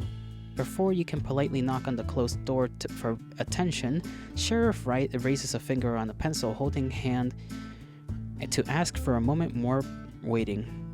This was followed by a hasty scribbling into the end piece of the paper before the pencil was thrown onto the desk with little regard. Two keen eyes landed on you and Joseph. Howdy there, fellas. Thought I might be seeing you again. Howdy again, Sheriff. Now, what can I be helping you both with today? Well... Joseph turned to you. Locking eyes, you saw the slight wild panic of someone caught in a trap and looking for a way out. Do you protect this town? Sheriff looked miffed, unsure how to respond, like someone had just asked if the sky was blue. As much as anyone else who lives here, Jess. What does that mean? I thought you were a lawman. Sheriff regarded you with some annoyance, still seemingly puzzled over what you were asking. I think I see the confusion here. I'm not a lawman. In fact, I'd say I'm not a man at all, or a woman. Sheriff kept looking at you both, trying to gauge your reactions, whether you could be trusted, you guess. My name is Sheriff. That is like a moniker. That is the moniker I've chosen, and I'd ask you kindly to refer to me as so, or not at all. Joseph tipped his hat politely. Not a problem, Sheriff. Do you run this town, then? That would be a no. That would also be a no. I'm a founder, you might say, but I don't solely run this town. You boys are asking some real strange questions. Is there something I ought to know? Joseph had faltered, and now you did too. This isn't what you just planned. You were just saying the first things that came to mind, fixing on Sheriff with a calm pair of eyes, but a shakiness in the knees. Maybe you hoped the Sheriff would say something that would change things, change what you were both there for. Before you could fall over, Joseph placed a hand on your shoulder and you tensed before he gave it a light squeeze, stepping in. We heard from some other fellas on the trail that there were outlaws coming this way even. I see. Well, you boys shouldn't worry. We know how to care for ourselves in clemency. We don't get trouble around here often, but we make sure to run them off before anything starts. So you've been here a while then? Yeah, ages. How do you end up living here anyhow? What's the story? You said you're some kind of founder? Don't get it twisted now. I'm not really a founder. I'm, hard to explain. I used to be a marshal, got sent here 30 years ago already? And you like it so much you stayed. Joseph gives a little brow of a laugh, but Sheriff's is much more half-hearted. No, I wish I could say things back then were as good as they are now. Sheriff stood up, grabbing the cane by the desk that thumped softly as Sheriff started pacing a little through the small office, stretching stiff legs. "You boys know this used to be a mining town, right?" "Of course." "Well, I used to be the lawman for this mining town. Greenhorn out on their first assignment, trying to keep the peace here. What a joke. The miners had it out for each other. There was nothing but bad blood and gold fever. I learned all too well during that time what it looks like, gold fever in the eyes, and what people will do to satisfy it. That town was a constant powder keg, and I was only one marshal. Felt like there was nothing I could do. I felt like I needed to do more. I needed to do something to calm the peace. I asked the marshals who sent me. They don't get a shoot. I asked the marshals who sent me. They don't give a hoot. If anything, they tell me to keep hands off. Let them figure it out themselves. Shoot them if they step out of line. That never sat right with me. If there's something you should know about me, about how I conduct my business and take care of this town, is that I care about justice. Real justice. Not the justice others suck up to, claim to care about. I learned very quickly that the law is not about real justice." Sheriff punctuated those words, said with such fire, with bangs of the cane on the floor. "The law of the marshals is not the justice I recognize. It's why I took on the name Sheriff. I wanted to name myself. They didn't deserve it. Strange, I know. Thank the Lord, much good he's done me, that I met at least one like-minded in that town."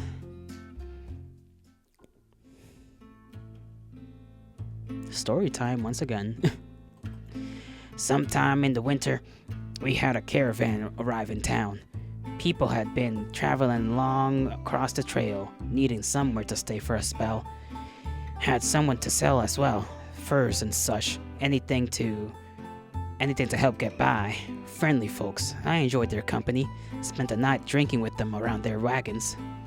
The miners didn't like kindly to them, didn't trust them. That was a week I'll never forget. Constant accusations of stealing and flare-ups, of shouting matches almost ending in drawn irons. The miners here so drawn, jumping, and owl-headed about the slightest things. 3 days later, a miner turned up dead, stabbed in his sleep. The miners all accused one of the traitors of doing it. A Mexican fella claimed it was his knife that did the deed. I had to arrest him, held him in this cell here." A tap of some of the somewhat rusted bars with the cane rung out into the room. "The traitors all came to tell me that I was wrong, that he'd never do something of the sort. They'd help push me in the right direction. I'd already had some suspicions about the miners' claims. A lot of accusations had been flying around about the Mexicans and Indians traveling in the caravans. I did a little investigating and found that the miners had been killed by one of his friends. Another feud about gold, some stolen or missing, and his so-called friends had killed him for it. The miners wouldn't believe it, insisted that the man in the cell was guilty. I wonder what if maybe they just couldn't see what I could, see things through my eyes. And it felt like a mockery of justice, of everything I cared about. That was the straw that broke the camel's back. Early the next morning, I asked the traitors to leave and take their friends with them."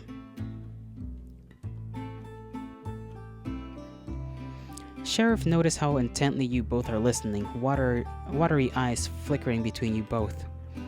"Anyway, that's a lot of babbling from me already. Short story short, I kicked the miners out for the better." "You make it sound like it was real easy. How'd you get that many miners just to abandon gold?" "I did what I had to, and I have no regrets or weight on my soul for it. Really, getting them out, that was the easy part, I suppose. We moved and rebuilt some of the town, further from the mines. We all wanted a fresh start. The years since have been hard, very hard.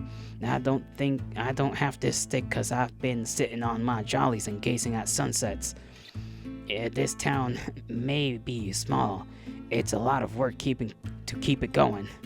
Sheriff turned and went to sit at the desk again, the chair creaking and beneath the old bones. His old bones. Their old... I don't know what that sentence just said.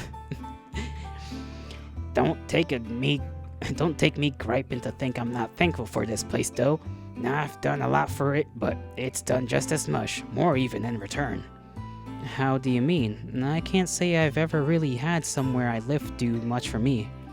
Sheriff sighed softly, looking out the windows into town. A clear view of the cobbled-together houses cascading down the shallow hillside. Clemency has given me somewhere to live.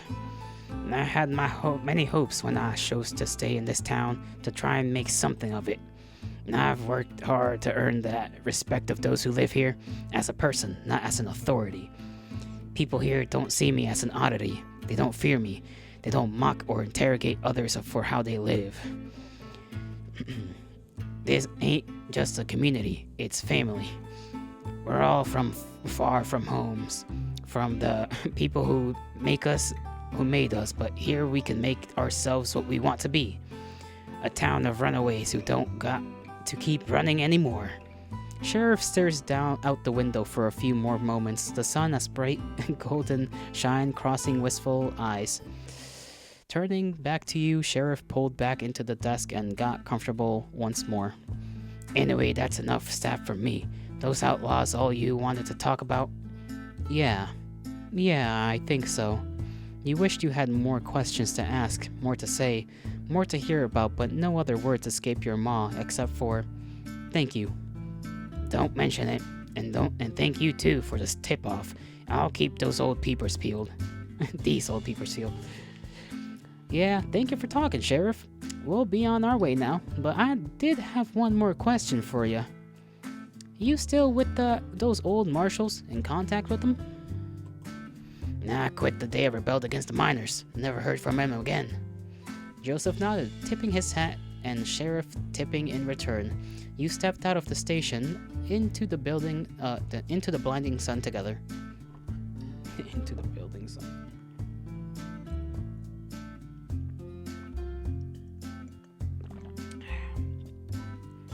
Walking back to the edge of town, on the other side from the sign you knew read Clemency, you both sit on the edge of a little hillside slope, kicking dust up on yourselves as you settled on the rocky crevice. I think that's all the useful places of interest here, unless we want to go knocking on folks' doors asking for gold. I think we've disturbed this long enough for a day. Your resting hand becomes restless as it brushes against some dry desert grass, entwining in it between your fingers, slowly pulling it from its roots. So, what did we actually figure out? Everyone here is kind and mostly defenseless. I think pacifist is the right word. You tug more grass up into your hand. They can maybe fight off some bandits, but no officers are gonna come help, and they ain't gonna do much good against the whole gang. And there is gold here, somewhere, in some forgotten mines no one's seen for decades. Well, it's gotta be around here. This is a mining town, for Pete's sake. How far could it be? You shrug. Sheriff said the town was moved. The mines could be anywhere now. Maybe it really was just rumors. Maybe there's not really anything to find here. I think you know as well as I do that these folks were antsy, friendly as well, but gold gets their hickles up. Someone has to know where the mines are. You knew he was right. You knew how to read people well enough. Joseph stood up, gazing out across the landscape of the town and beyond, searching out toward the horizon. Gonna use those special eyes of yours, bird brain? More use than you chasing your tail, mutt. He looked at you for a moment with a smirk, and you smirked back. You rolled the grass in your hand between your fingers, squashing the reeds of it together, dropping seeds in the sand. I can't see nothing. Goddamn sun in my eyes ain't helping either. I don't know if Bartholomew would help out. He was maybe the most friendly of the bunch. Sheriff didn't even talk about the gold. because Sheriff knows how to keep the town safe. You look up at Joseph, his puzzled face squinting in the sun, looking down at you. Looking back out into the desert, the sun sits between the two rocky outcroppings in the distance, a light bulb plucked from the sky by unmoving fingers. It'll start getting dark soon. Sheriff knows where the mines are. Bartholomew said he knew he never saw them, and Jacob was never a miner. He had no reason to go to the mines. What, so he never saw him? That don't make sense. No, I'm not saying that. I'm saying even if he did see them back then, he wouldn't remember where they were now. Sheriff still knows where they are because they're the biggest danger to the town. I'd wager Sheriff even checks up on them every so often to make sure it's undisturbed. Huh, I guess that checks out. We don't have the time for a stakeout, though. You balled your hand into a fist, the grass yielding and turning to dust. We don't need to know where they are anyways. We got all we need. Knowing where the mines are would just be a penny in the hat. We should think about our next move. You ignored the tiny knot in your stomach as you thought about what to do next. You should just leave, but there's nothing else to do here. We should just think about resting. Getting dark soon. I think we could stay at the saloon. Sheriff did offer. Yeah, sure you want to stay here for a night? Seems like the least we can do before we leave. Unless camping outside has some mighty appeal to you. Joseph flushed a wry smile. Alright, let's go have a look at it first. No point bringing the horses down if I can't afford the rooms. Standing up, you feel the dust fly between your fingers with the winds blowing east and follow Joseph a few paces behind. I think that's at a few paces behind. I could check. Having somewhere to rest. Okay, looking forward to having somewhere to rest. I misread the hell out of that sentence. You walk towards the saloon again, looking forward to having somewhere to rest. You don't remember the last time you actually stayed in a room somewhere. It was always a tent or just in your bedroll lying beneath the stars. You see Sheriff and Bartholomew standing on the porch of the saloon talking intently, but you can't pick up any clear words on the wind. Sheriff notices you both as you approach, patting Bartholomew on the back as he takes his leaves back inside. I'm actually gonna go do something rather quickly, and then I will be right back. Right back in a bit.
Back to it, folks. My back is giving me a little bit of that same old pain again, so I just went to get some medicine for good old me.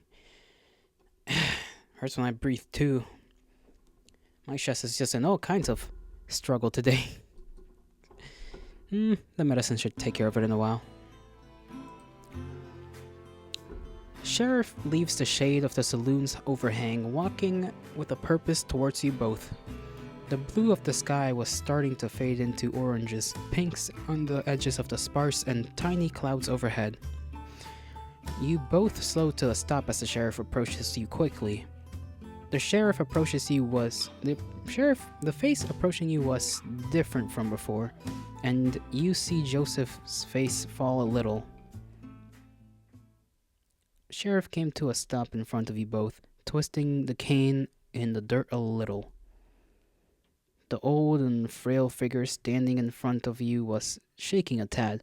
You could hear slow and deliberate breaths from the chest. The usual confidence and bluster off of Joseph dissipated under this new glare of sheriff's. The new and sharp eyes, unlike those you'd seen when you arrived. And there was a tiredness in them, a fierce tiredness, beneath which was a wild look you'd only seen in the eyes of the newly grieving. Gripping the cane, scald knuckles turning white, Sheriff spoke in a low and calm voice. Yeah, I should have known. Thought maybe I was wrong this time. Y'all seem so, I don't know, like you should be here. Even so, I knew there was something off with what you were asking. Is everything alright, Sheriff? We were just going to see if we could stay in the saloon. Sheriff slammed the cane into the dirt with such force you feared it might crack the earth beneath. You know damn well things are not alright. I had a little chat with my friend around town, talking about the newcomers, what they've been asking about. Just passing through town gave me a break. I should have known it was too good to be true. I know when I see the gold fever in them eyes. We're not here to cause trouble, Sheriff. We'll be on our way tomorrow morning. Really now? Well. Sheriff reached a free hand behind and pulled an old revolver to point at you. I'm gonna say this, and I'm gonna say it once. I made a promise to protect this town and the people who live here, that I would do what was right by them. So both of you are gonna turn tail and leave right now, and you never come back. And if I ever see either of you heading this way again, I will shoot you dead before nary fur or feathers crosses that town line. You stood next to Joseph, a small fear of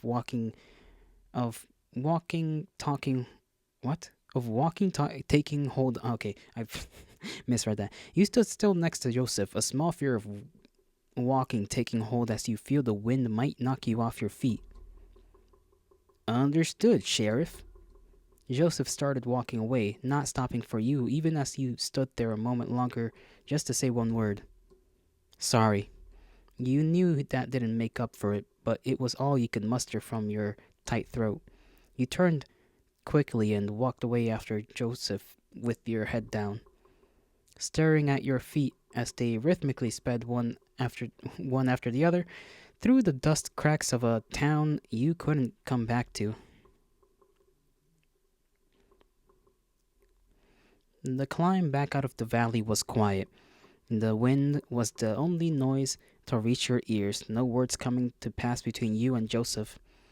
Only the occasional meeting of the eyes when he looked like looked to make sure you hadn't fallen behind. Those eyes, that face you had grown accustomed so quickly to having at least a hint of a smile resting, was devoid of much emotion at all. He wasn't thinking about it, you felt, but to not think about it meant to not think at all. And so he didn't, his limbs carrying him up the path, but no one was home. You understood, of course, as much as you'd like to think about it either, you couldn't ignore the small dread in your chest, like it was in the cavities of your insides, seeping around and between your organs and as a creeping tar. Not a suffocating tar, just making you feel heavy, dense. Heavy, dense. If you stopped walking up now, you didn't know if you'd start again. The sun was starting to dip into the horizon when you reached your original meeting spot at the top of the cliff. Both your horses were lying in the long shadows of some rocky mounds, your own shadows stretching across the sand as you go to tend to them. You both hauled your bedrolls off and started to unpack them, giving the horses some water and sorting through your belongings. Still, without a word, the camp for the night quickly formed between you as you worked. Joseph had brought a thin metal stand with him to hang the cooking pot over and gently tossed you his book of matches as he erected it. You struck the match in a familiar fashion, placing it in the middle of a dried assortment, blowing gently to encourage the shy flame. Lifting your head back up from the budding flame, Joseph was having a little issue getting his stand. His face was still the same neutral, empty face from before, and you noticed a little scratch on a joint that hadn't flipped properly. You brought your hand up to flick it out of the way. Either the lurch of the stand falling into place or the momentary touch of your hand against his seemed to jolt Joseph out of his listless state. Thank you. The smile, just a small one, a weary and wary one, had returned to his face. You were glad to see it again. It was enough to make your chest a little tighter, the tar receding just a touch. With the fire lit, a modest plume of smoke started billowing into the sky and scattered in the fading sunlight. Joseph got up momentarily to rummage in one of his saddlebags, coming back up with tin and some bundled cloth. Now I've got some beans, some salted pork too. Not sure what you got with you. No, right, yeah, hold on. You had plenty of water still, and if he was propping up the bulk of the meal, you had some morsels, some molasses to add too. You brought them both over and let Joseph sitting on his bedroll he'd laid out now take the reins. It wasn't really a two-person job. With the beans gently cooking away now in the pot, he sat there, lazily stirring it with a spoon. You grabbed your bedroll and laid it out on the opposite side of the fire, squatting and dropping onto it with a thud, tucking your legs towards you, resting your head on your knees, you holding them in your arms.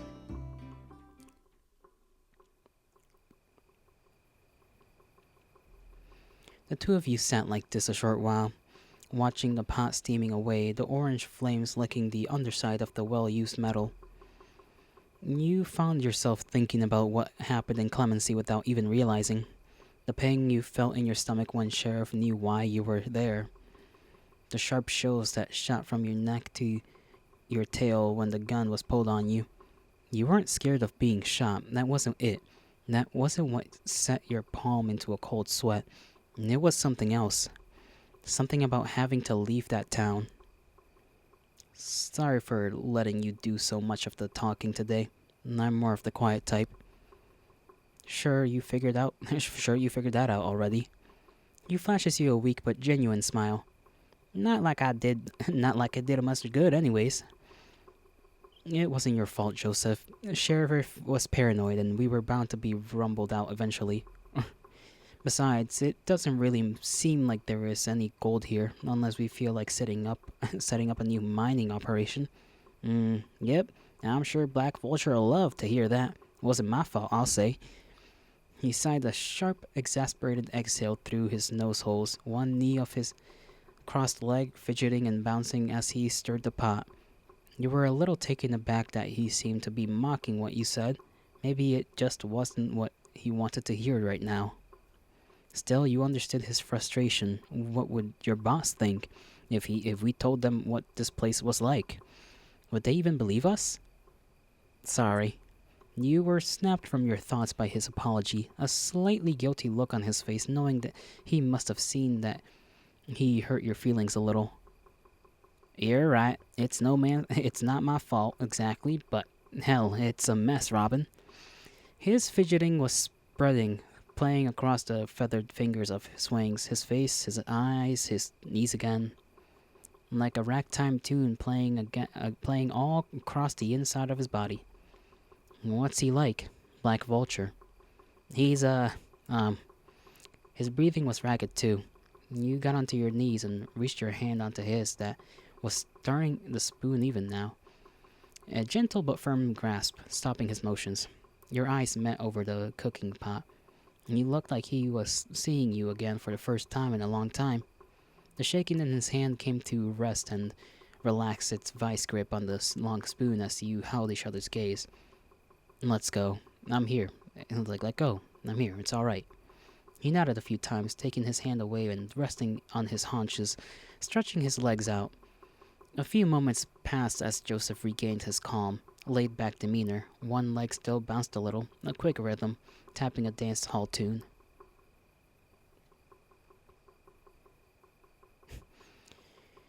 The sun was almost gone now, the last dregs of its light in the desert turning everything in the distance a single dusty red. You could see the stars now as you looked to the sky, the light continuing to fade. More and more points of light dotting their way to the east. You turned your eyes away from the sky when you heard the sound of a penknife flicking open. No, don't mind me none, just doing a little preening. He started taking the knife gently to his wing, very gently. He seemed to be scraping away older feathers, while also opening new pin feathers gathered across his wing, in motions almost like shaving. Forgive me if I'm talking out of line, but why don't you just use your beak for that? Oh, well, Mama always told us you don't use your beak for things around anyone other than family or lovers. It ain't polite. He seemed a little sheepish admitting it, like it was an uncommon quirk of his family. You asked about Black Vulture, yeah? Don't you know the stories already? Yeah, but those are just stories. I know what it's like riding with someone with a few tall tales trailing behind them. Joseph snorted a little, still making his way across the wing with his small knife. Yep, that sounds about right. Pretty sure some of the more flattering ones I've heard were left behind by the vulture himself. You settled on the side of your legs a little, getting more comfortable as you kept stirring the ever-cooking pot. Where to begin with the man himself? Jeesh. He's a real piece of work, that one. I can tell you that much for sure. He's a city slicker that considers himself a cowboy, even though he hates getting his boots dirty. Acts all gentlemanlike and such, a real flannel mouth. He'd charm the pants off of you if you had something he wanted.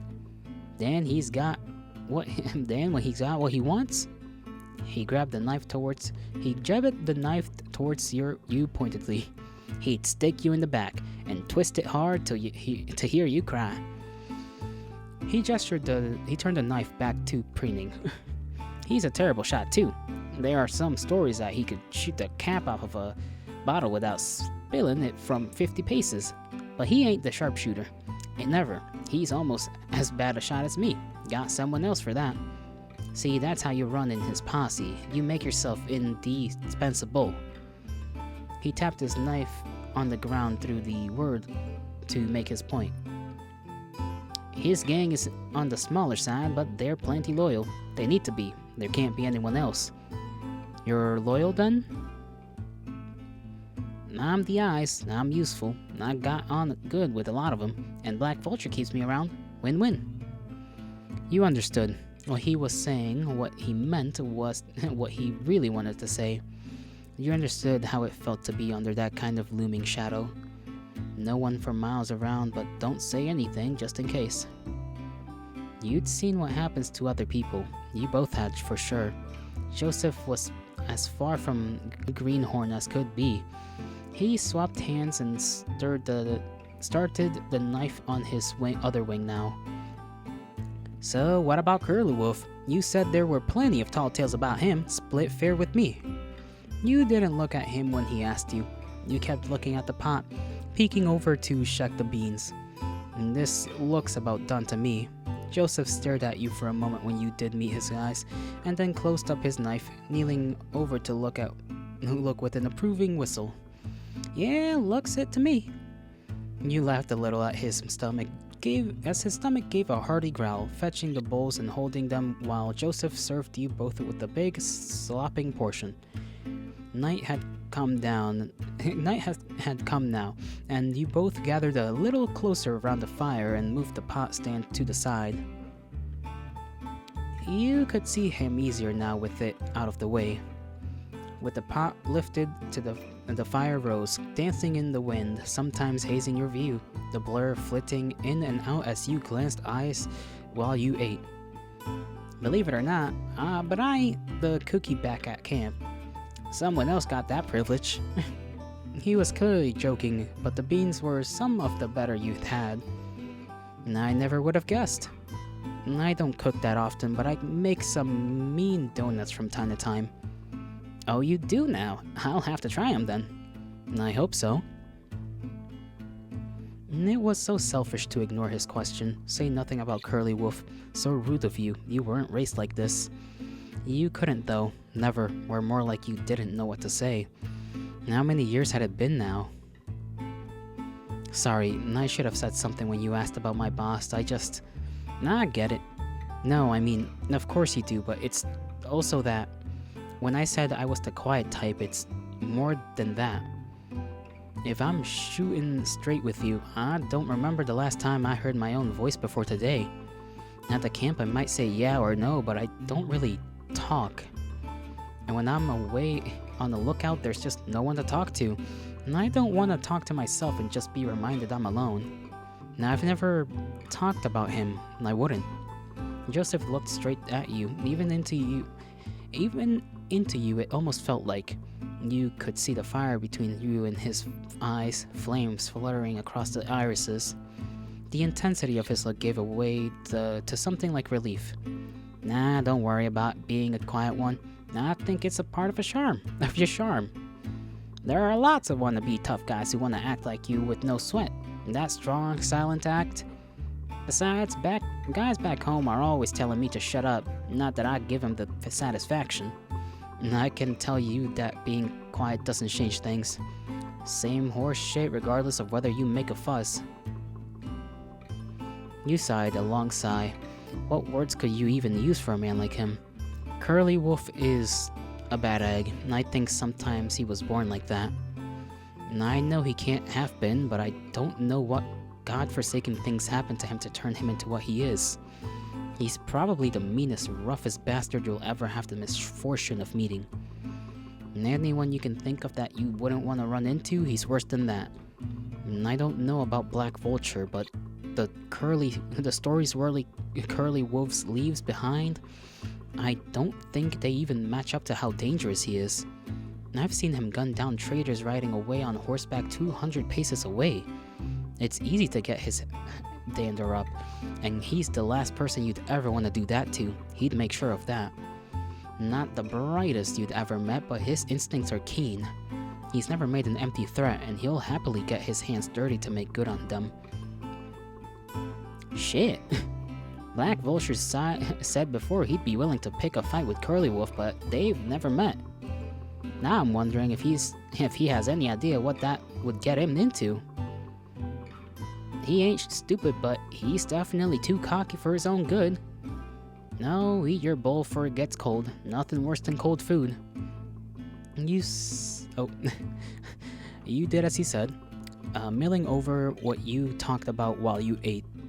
Joseph had had a head start on you, but even so, his eating was voracious, and he finished before you were even halfway through yours.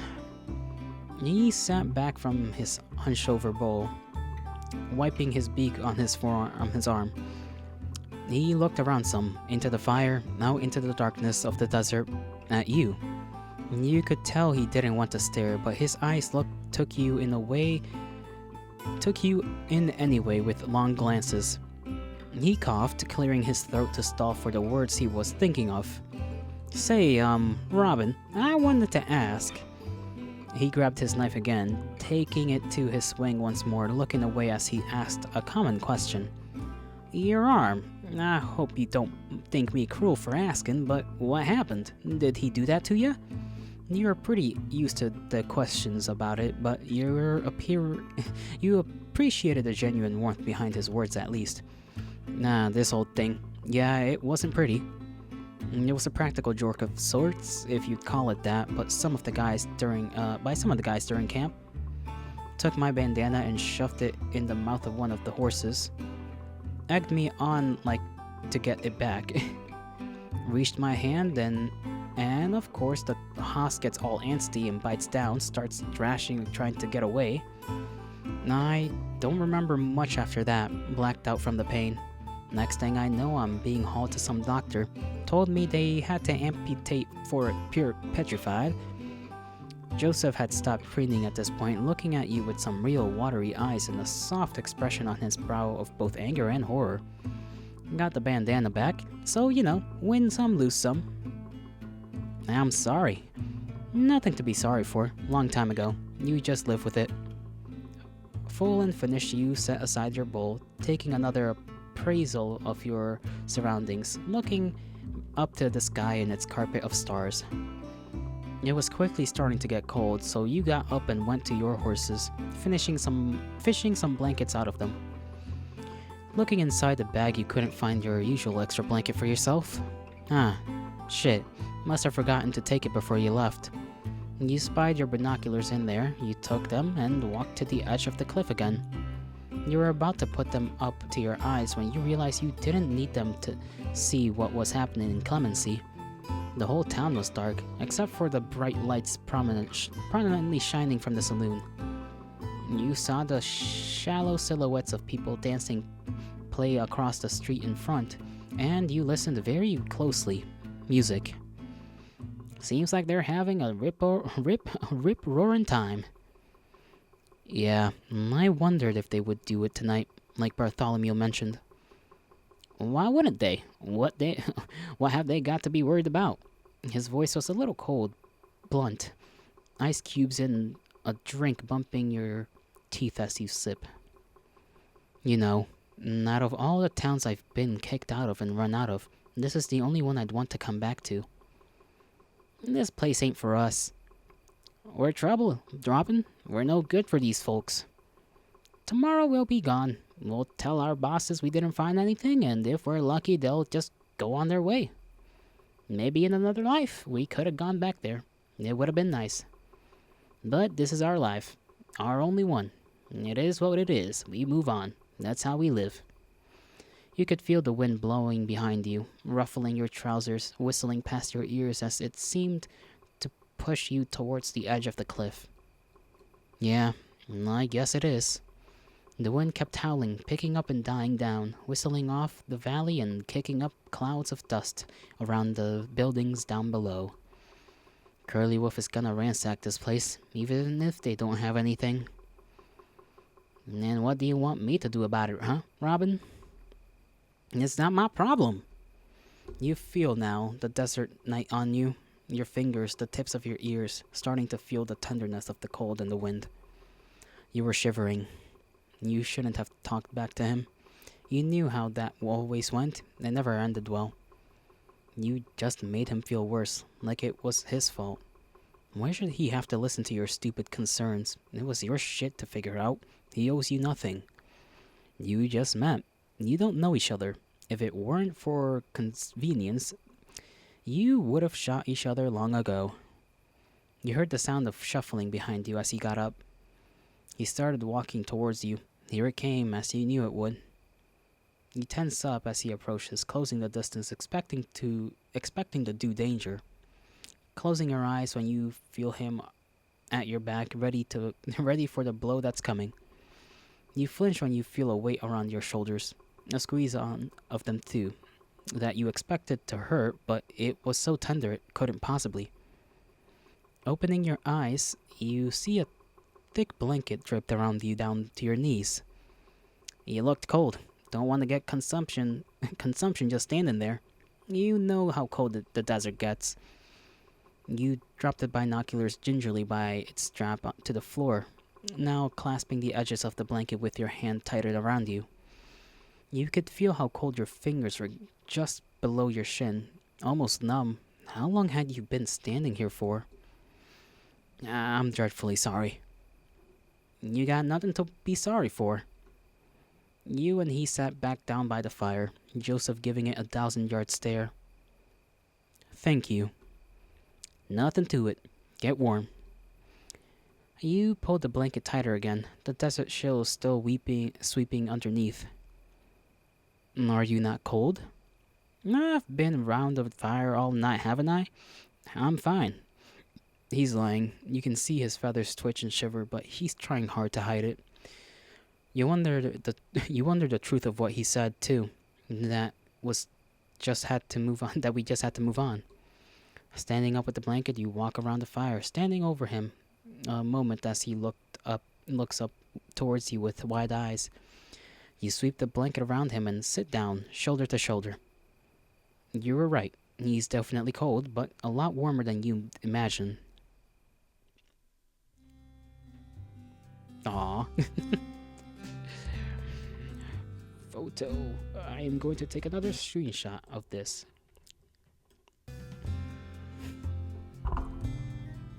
I told you I'm fine. Don't give me that blow, you tough guy. I know you're not.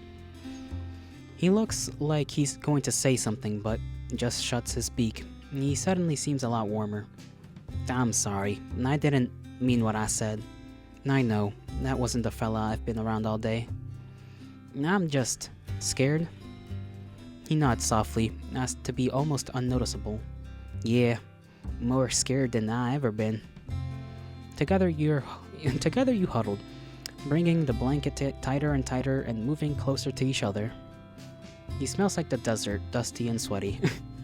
Why is this so warm? Why did you have to feel like this? Not warm like you're around a fire, but like there's a fire inside you. Warm coals shifting around inside and embers spitting in your throat. Have you ever felt like this before? Joseph, he looked at you. Your faces so close together. You lean your head into his shoulder, staring into the wild dance of the fire. I haven't met someone like me before, or someone like you. You're extremely kind, even to a stranger like me. And I wish I could know more about you than these few hours. And I know I have to ride back in the morning, but of all the hopes I've hoped, the strongest is that I could just stay here. That the sun would never rise. I don't want to go back. You stay clinging to him. And after a few moments, he pulls you tighter. I have to say, I feel the same way. Now I can see in you someone who's faced so many hardships. Someone who deserves better. Who's worked harder than any of the lump suckers back where you've come from. Or a couple of queer fish in a barrel, I'll say. Lord knows how we found each other. The sun will come up again, and we'll have to go our separate ways. We don't have another choice. I just wish it wasn't so. I wish. You lift your head to look at him, but he just gives you a look and turns back to the fire. What are you thinking? He sighs wearily, like he's been asked to carry the world on his back. It's a flight of fancy, that's all. It's not realistic. You look at him, curiously, catching his eyes. He looks at you almost for approval before he thinks about what he wants to say. I wish we could run away. That's it. The two of us, far away from everyone and everything. Ride east till we know no one's chasing us. That sounds nice. You both coddle for a little longer, sitting close and resting your heads together. The thoughts of running away tick over in your mind. Is that what you want? As if he could read your mind, Joseph asked. What do you want to do? You thought more. No one had ever really asked you that, and even so, you knew what you wanted to say. I'm tired of running, Joseph. I want to fight. I want to kill Curly Wolf. Really? That's the only way I can think to be free of him. You know as well as I do, you don't get to just up and leave. Don't get me wrong, I'd love to be free of Black Vulture too, but do you think that's something you could do? Kill him. I can't do it alone. Our gangs, Joseph, they're going to destroy this town. And after if we run away, we'd never be safe. We'd be looking over our shoulders the rest of our lives. I don't want to run away from things anymore. I want to run towards a better life with you. Joseph's eyes were sympathetic, but his expression was of discomfort. I think you're right, and I do want to help you, but I'm useless in a fight. I can't shoot straight. I don't want to die, Robin. I wouldn't let that happen. I'll keep you safe. We can keep each other safe. We haven't been living our lives, Joseph, just surviving. Something better than this is worth dying for, I think. The fight feels inevitable. We should face it. You really that desperate to get out? You nod, head held against his shoulder. He sighs that same sigh again, long and heavy, almost theatrical if it weren't for the stakes laid out before you both. I think you're right. Now, a chance like this won't come up again. I might even be tempted to call it fate. We should talk to Sheriff again, I think, somehow if we can. He yawns. I don't know what we're gonna do, but we ain't gonna figure it out when we're bone tired. We should get some sleep. Come morning, we'll talk more, figure something out, and then hope on a kiss and a prayer that we make it out alive. He chuckles. Ain't that the story of our lives? This'll be the last time we have to fight like that, I swear. You both fall asleep against each other, dreaming of that promise, praying for a better tomorrow and willing to fight for it.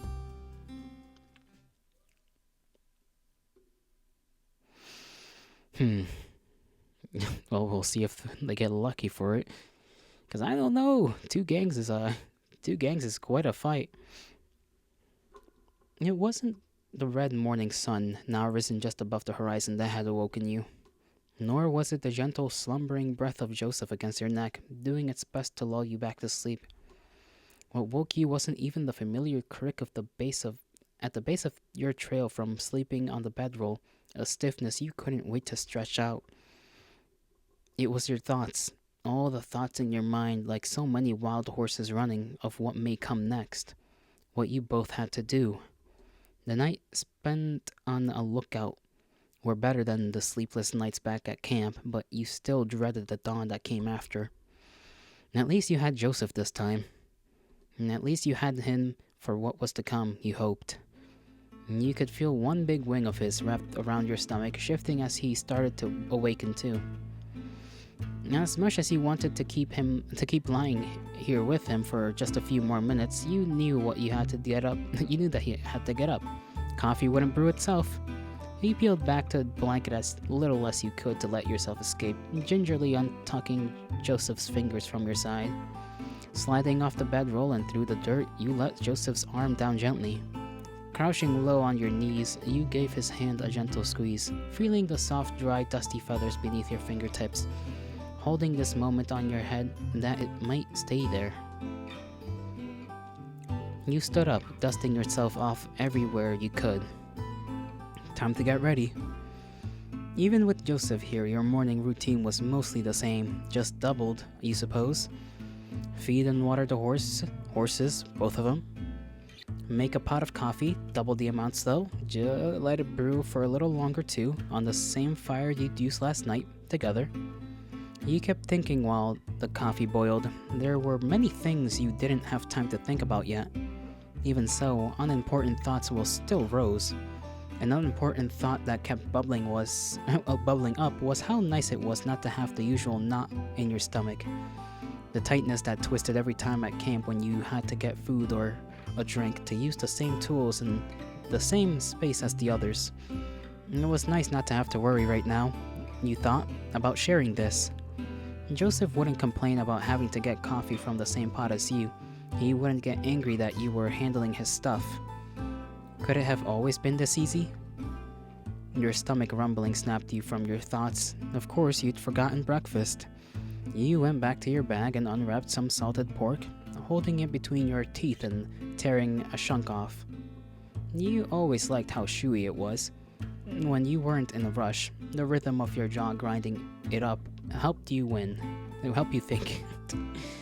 Possibilities were rolling around in your mind, dice cast along the branches of a tree, how things might play out.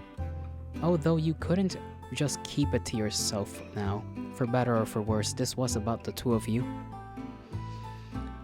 There was both weight and comfort in that thought. As you watched the pot start to bubble and steam, you heard the sound of sleepy shuffling, turning to see a waking Joseph. He was propped up on one elbow, barely trying to figure out what was in front of him, rubbing his eyes with one winged hand. You saw his pupils contract to the morning sun that was getting brighter and brighter, focusing on you. Good morning, partner. Is that the sweet smell of coffee a brewing? Not sure I'd call it sweet. You looked into the pot at the dark brown tar-like substance, forgetting the large snoutful you got of its acidic, acrid, bitter scent. Well, the idea's sweet to me, at least. Stuff's the damn near magic as far as I'm concerned.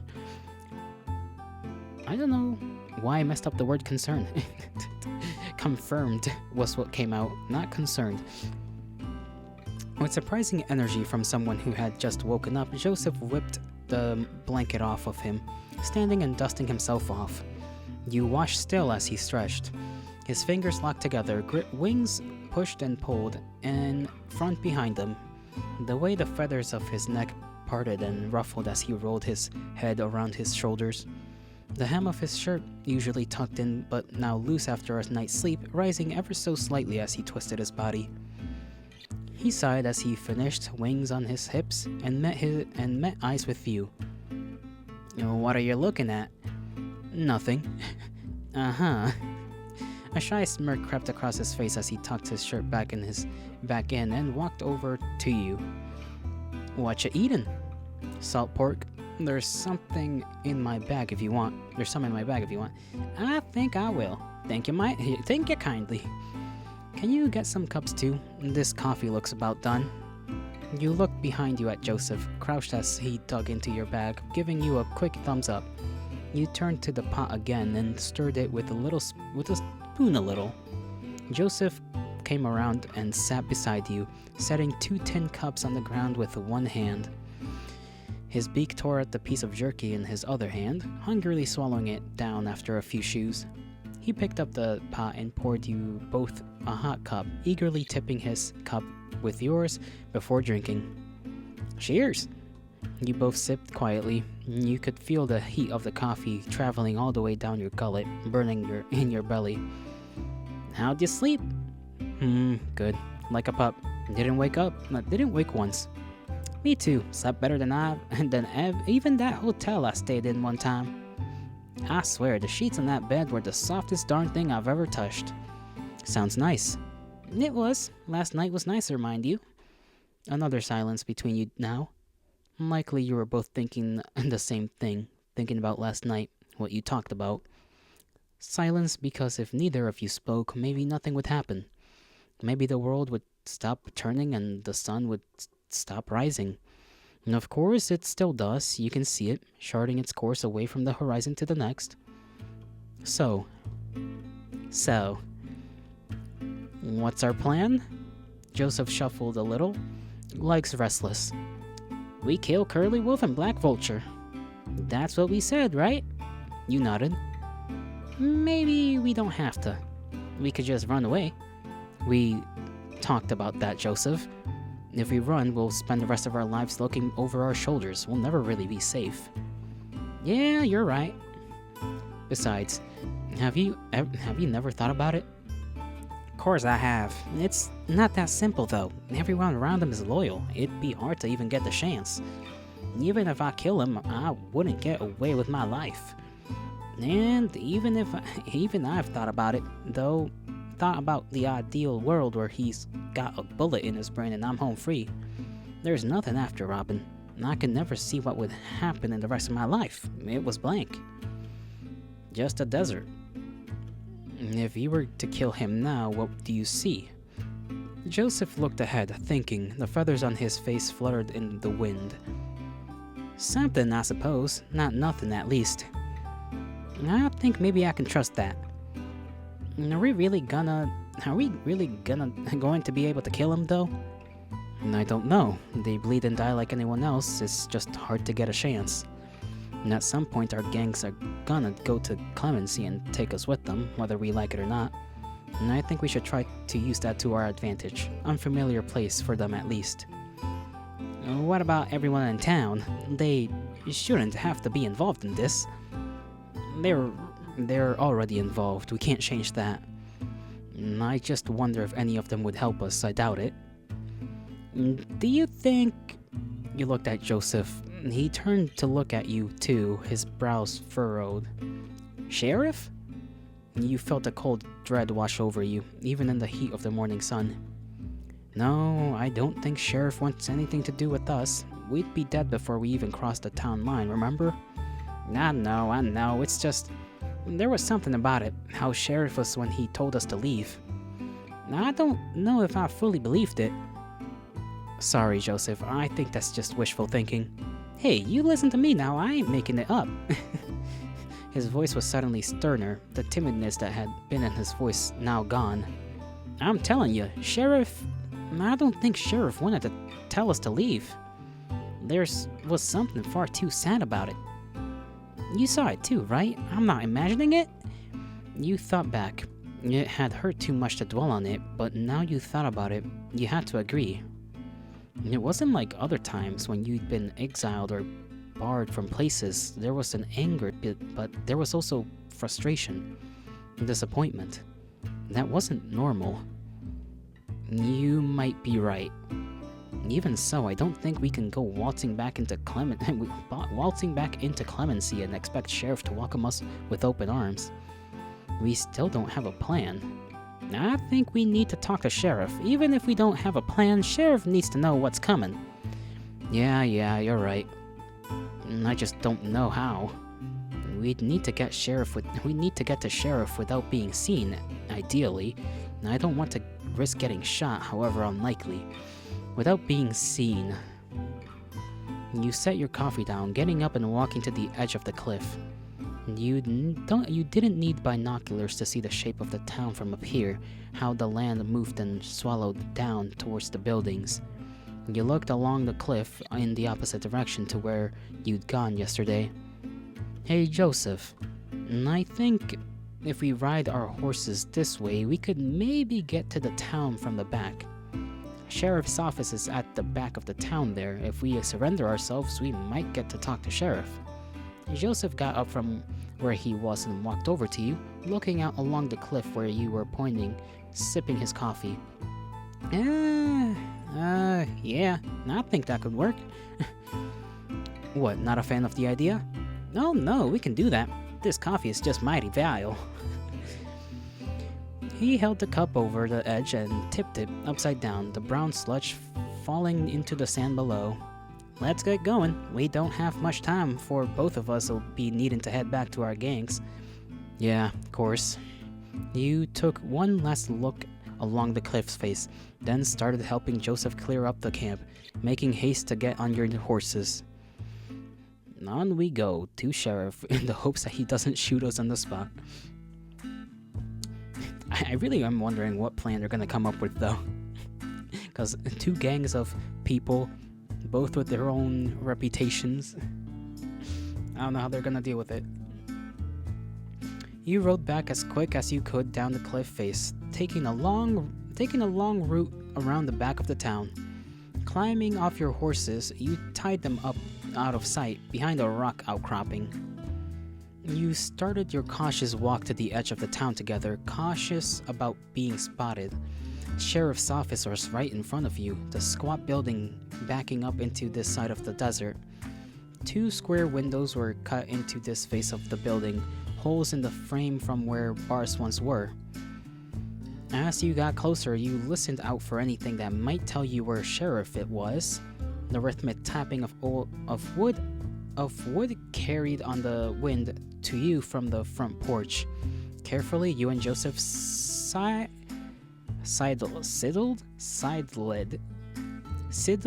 up to the building, sticking close to the side of.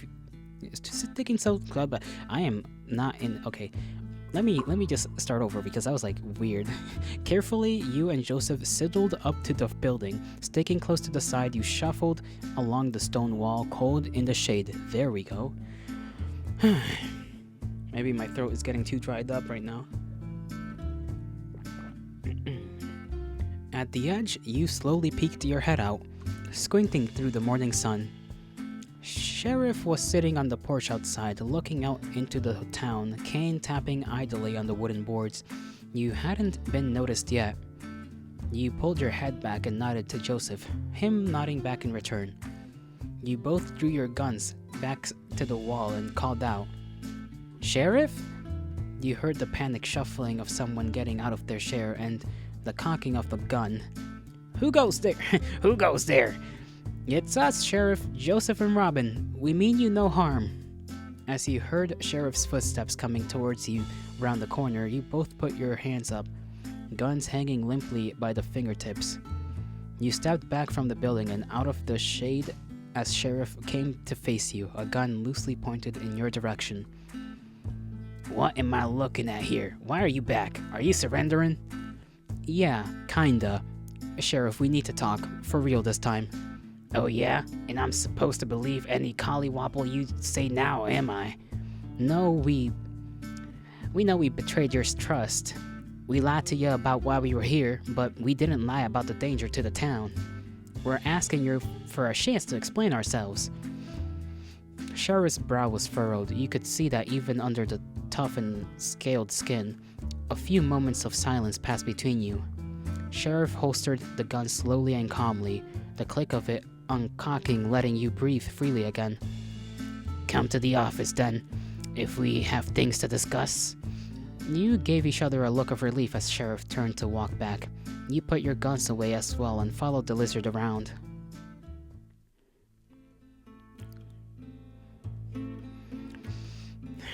The office was darker inside than yesterday, the morning sun not quite shining in the same way. Sheriff stood with both hands on the cane, face curious and stern, still untrusting. "So, boys, what do we need to talk about?" You looked at Joseph and he met your eyes. They were darting about in the small way they do, even when you were focusing on a point. He gave you a little wink. That was all you needed. Yesterday, when we told you about those outlaws hiding here, that wasn't a lie. Heading here, that wasn't a lie. Or I guess it was a white lie. Our gangs know about this place and they're gonna be coming here, gold or not. "So you were scouting our town out. Makes sense. Still, I don't see what's stopping you from lying about this town. You both know we can't do much to defend ourselves from a whole gang. So frankly, I'm picking up what you're putting down, and you don't want to hurt us, then just lie to him. Tell him we're armed to the teeth, scare him off. They won't be stupid enough to still try." I guess we could try. I guess we could, but what? Look, I appreciate you trying to come clean and help somehow, but this ain't our business, you see? It's not one gang, it's 2. I'm from the Curly Wolf gang, and I'm from Black Vultures. You're from 2 different gangs? Well, I'll be damned. You seem so friendly with each other. The thing is, Sheriff, we don't want to work for him anymore. Curly Wolf and Black Vulture. We want to kill him. We need each other's help to do that. We can't do it alone, you see? Your heart was beating fast in your chest. Saying it out loud, saying it to Sheriff, changed things. Before you could convince yourselves otherwise, you took Joseph's hand in yours, squeezing it tight as you stood next to him. Yeah, besides, there's no guarantee we'd be able to convince them not to come here, even if we did lie to them. We need your help too, Sheriff. Sheriff's face remained stern, or maybe concerned, you thought, eyebrows flat across the eyes, thinking. You boys are sure about this? This is what you have to do? Yes. Yeah. Joseph's hand moved, ensuring the grip of his fingers interlocked with yours. Psh, getting a little old for things like this, but alright. I can't in good conscience endanger the people in this town, but I think I might be able to help. Sheriff got up and started pacing. So your two gangs, they're gonna come here? Yeah, I know Curly Wolf will for sure. Black Vulture's is a bore, I can tell. He's itching to do something. Any history between them? Any scuffles? Would they fight or make a truce if they met? Black Vulture has said before he'd fight Curly Wolf, but I don't know if Curly even knows he exists. Curly Wolf wouldn't work with another gang unless he had to. I don't think he'd give up this place so easily. Seems to me like them meeting up would be beneficial to our goals, don't you agree? A fight between them would be chaotic, but maybe that's what we need. Someone might even finish them off for us. It would be dangerous for us though, too. Well now, hold on. When do the lookouts get caught in the scuffle? Almost never unless we start it. If anything, we should be the safest ones of the bunch. You're right. If you can delay their arrival, then I might have a solution for you. Clemency gets supplies monthly. They arrive by train about a day and a half's ride from here. That's where the nearest station is. Since it's a whole town supplies and the trip is long, everyone in Clemency goes in a wagon together. Easiest and safest for all of us. As luck would have it, that's in 3 days. So the town will be completely empty? Not a soul, I can guarantee that. We ride early in the morning and ain't back till the next day. You get your gangs here on that day and do what you need to do, but best I can come up with on short notice. That could work. Not like we have any other plan, and anything could happen, but it's better than nothing. Things were happening so fast. Sheriff really wanted to help. This is incredible. Was this really happening? Was this something you could do? 3 days, right? We need to both be here in 3 days. Yep. You think you can do that? I think we can. Joseph looked at you, both of you holding each other's hand tighter. We have to. Good. And thank you for trusting me with this. You took a real gamble coming back here. No, thank you, Sheriff. Really and truly. I hope to see you again when this is over. God willing, you'll make good on that promise. For sure. I think we both need to get going now. We'll be expected back today. Yeah, we need to start riding soon. Godspeed then, both of you. Keep yourselves safe. You felt sick to your stomach and light on your feet. You nodded at Sheriff and left, still holding Joseph's hand. Well, this could go so wrong. It's like it's a decent plan, right? Show up, have 2 gangs show up when nobody's there, and see if they go into a shootout, basically. Back with your horses, you made last-minute checks of your bags, ensuring everything was secure for the long trip back. 3 days from now, you'd be back, both of you. Some part of you dreaded needing to start this journey, lingering on the feeling of standing here and not moving. So much had changed since you got here. Now you might be risking it all. Doesn't feel fair, the idea of losing something you only just got the chance for. You shoved it down, though. The ride back was long. You didn't need that kind of worry gnawing at your heart. Pity for you that every time you saw his face, even a glance as you shucked your saddle, it all came rising to the top once more. like a drowning man pushed under the waves, breaching the surface again as he refuses to sink. I think I'm all ready. Me too. Joseph stuck by your side now, waiting for you to turn and look at him. You contemplated just getting in the saddle, not lingering for any longer than you had to. You felt the light touch of his hand on your shoulder, twisting, pressing your face now over his shoulder, arms clinging around his side. You were holding him before you could think.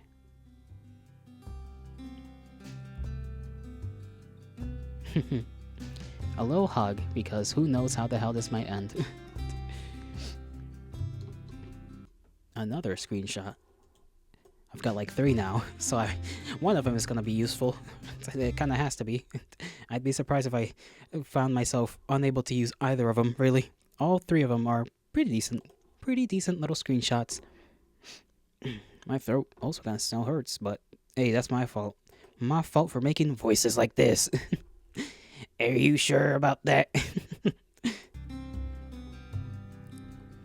Joseph said nothing. He did nothing too for a moment until you felt the weight of his arms on your back tightly clinging to you. Your hand took a great fistful of his clothes between your fingers where they lay, and as you held him tighter, he squeezed you even more.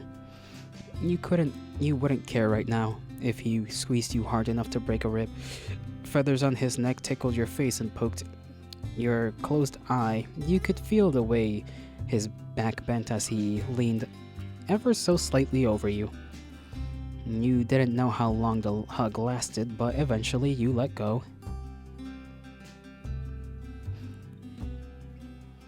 You could feel imprints on your skin from where the hardness of his clothes, his buttons, his belt had dug into you. Still, you didn't mind. He held you still, facing each other, holding each other's arms, looking at each other. Joseph's eyes flickered around your face and the top of your head, holding his gaze there for a moment before leaning in. You felt the gentle prod of his beak on your scalp, the sharp edges tugging at your fur. He preened through a few more times, pulling gently and spitting the loose hairs to the side. Done, he pulled back, his face a little sheepish. There, that's better. Need to look your best when you go out. Thought your mama said it was impolite to use your beak, hmm? Well, she's not here. Besides, I think you fit the criteria. Thank you. Your cheeks were hot and flushed with what felt like all the blood in your body. You were sure you could see the same under his feathers. I'll see you in 3 days, you hear? Yeah. We'll kill those bastards. Yeah. You nodded. His hands trailed your arms as he walked away to his horse. You got up into your saddle too, the reins familiar in your hands. Joseph trotted his horse up alongside you, facing the opposite way. Well, partner, time to go. Wait, Joseph, just promise me if something goes wrong, you'll run. Promise? Killing them isn't worth it if you die too. If you run, I'll run. They ain't worth the effort of dying. You smiled at him, with the same type of smile as when you left home. Weak and worn, but relieved all the same. Goodbye, Robin. See you soon, Joseph. You both started your horses moving, gently trotting until you were no longer beside each other. You heard Joseph give a caw, kia, and his horse set off at speed, kicking up dust into the air when you looked behind you. Well, there goes our guy. Let's see how well this story ends. You set your own horse into a gallop, the rush of the wind in your ears as you rode through and out of Clemency. Back to your gang. Back to the man you were plotting to kill. The midday sun hung harsh and bright in the sky as you made it back at the camp. You and your horse, both tired from the ride. The current hideout of Curly, Wolf & Co. was a ramshackle affair, nestled in the depths of rolling hills, hidden from the sight of any passerby. Riding slowly in, you climbed off your horse into the sun-baked ground and led it over to tie it up with the others. The smell of food wafted, but you could see people cleaning up already. You'd missed lunch. And as you made it to leave the horse, a sudden thought struck you, and you doubled back and scrambled about in your bag. Where was it? You hadn't left it, surely. You haven't left it behind, surely. The trickle of panic that had started to leak into your chest thankfully stopped as your fingers felt the soft brush of what you were looking for. You pulled the feather Joseph gave you out of your bag, holding it closely to yourself. You let out a short gasp of a sigh. Oi, tomboy! Your ears perked up and you stood up straight at the sound of Curly Wolf shouting at you. You hastily tucked the feather away in your pocket. You turned and made your way over to Curly, eyes down at the ground, avoiding the looks of the others. You know how things work around here, don't you, tomboy? Yes. Curly grabbed a handful of your poncho, pulling you forward, stumbling before roughly shoving you off your feet onto your back. You learned how to take a fall by now. You didn't scramble, you just left yourself lay in the dirt for a moment, waiting. Get up. You pressed your hand to the ground and got up, not too fast, not too slow. The others still got a laugh out of this routine, but you were too bored of it to be embarrassed anymore. If you know how things work, then I shouldn't have to punish you for not doing what you're told. When you come back, you come straight to me with what you found. You don't stand around playing with your little horsey. Yes, boss. Right, come on then, spit it out. I found a town, place called Clemency. It's got some gold from mines, but no bank or anything like that. What would you say now if Curly knew Sheriff was the only person there who even resembles a lawman? He'd just go barging right in. This lie was crucial. He couldn't catch you out. Police looked armed to the teeth. Even so, all the townsfolk had some way of defending themselves. No gun laws like other places. Well, shit. Was hoping it'd be a breeze. We need an easy win right now. I found out from the sheriff that the place is gonna be empty soon. You were focused on the hill in the distance, not daring to look directly at him. Still, on the edge of your vision, you could see Curly's eyes narrow, staring at your face, studying it. How come? Overheard that they're retrieving supplies for the town from the town every so often, and that the next caravan arrived in 3 days. The whole town is going to be going, and it'll be empty and unguarded. The suspicion in Curly's eyes melted into a smugness, and a grin split his face from ear to ear. Hot damn, now that is an easy win. He turned his face away from you, shouting into the air of the camp. Boys, 3 days from now we're gonna be rich.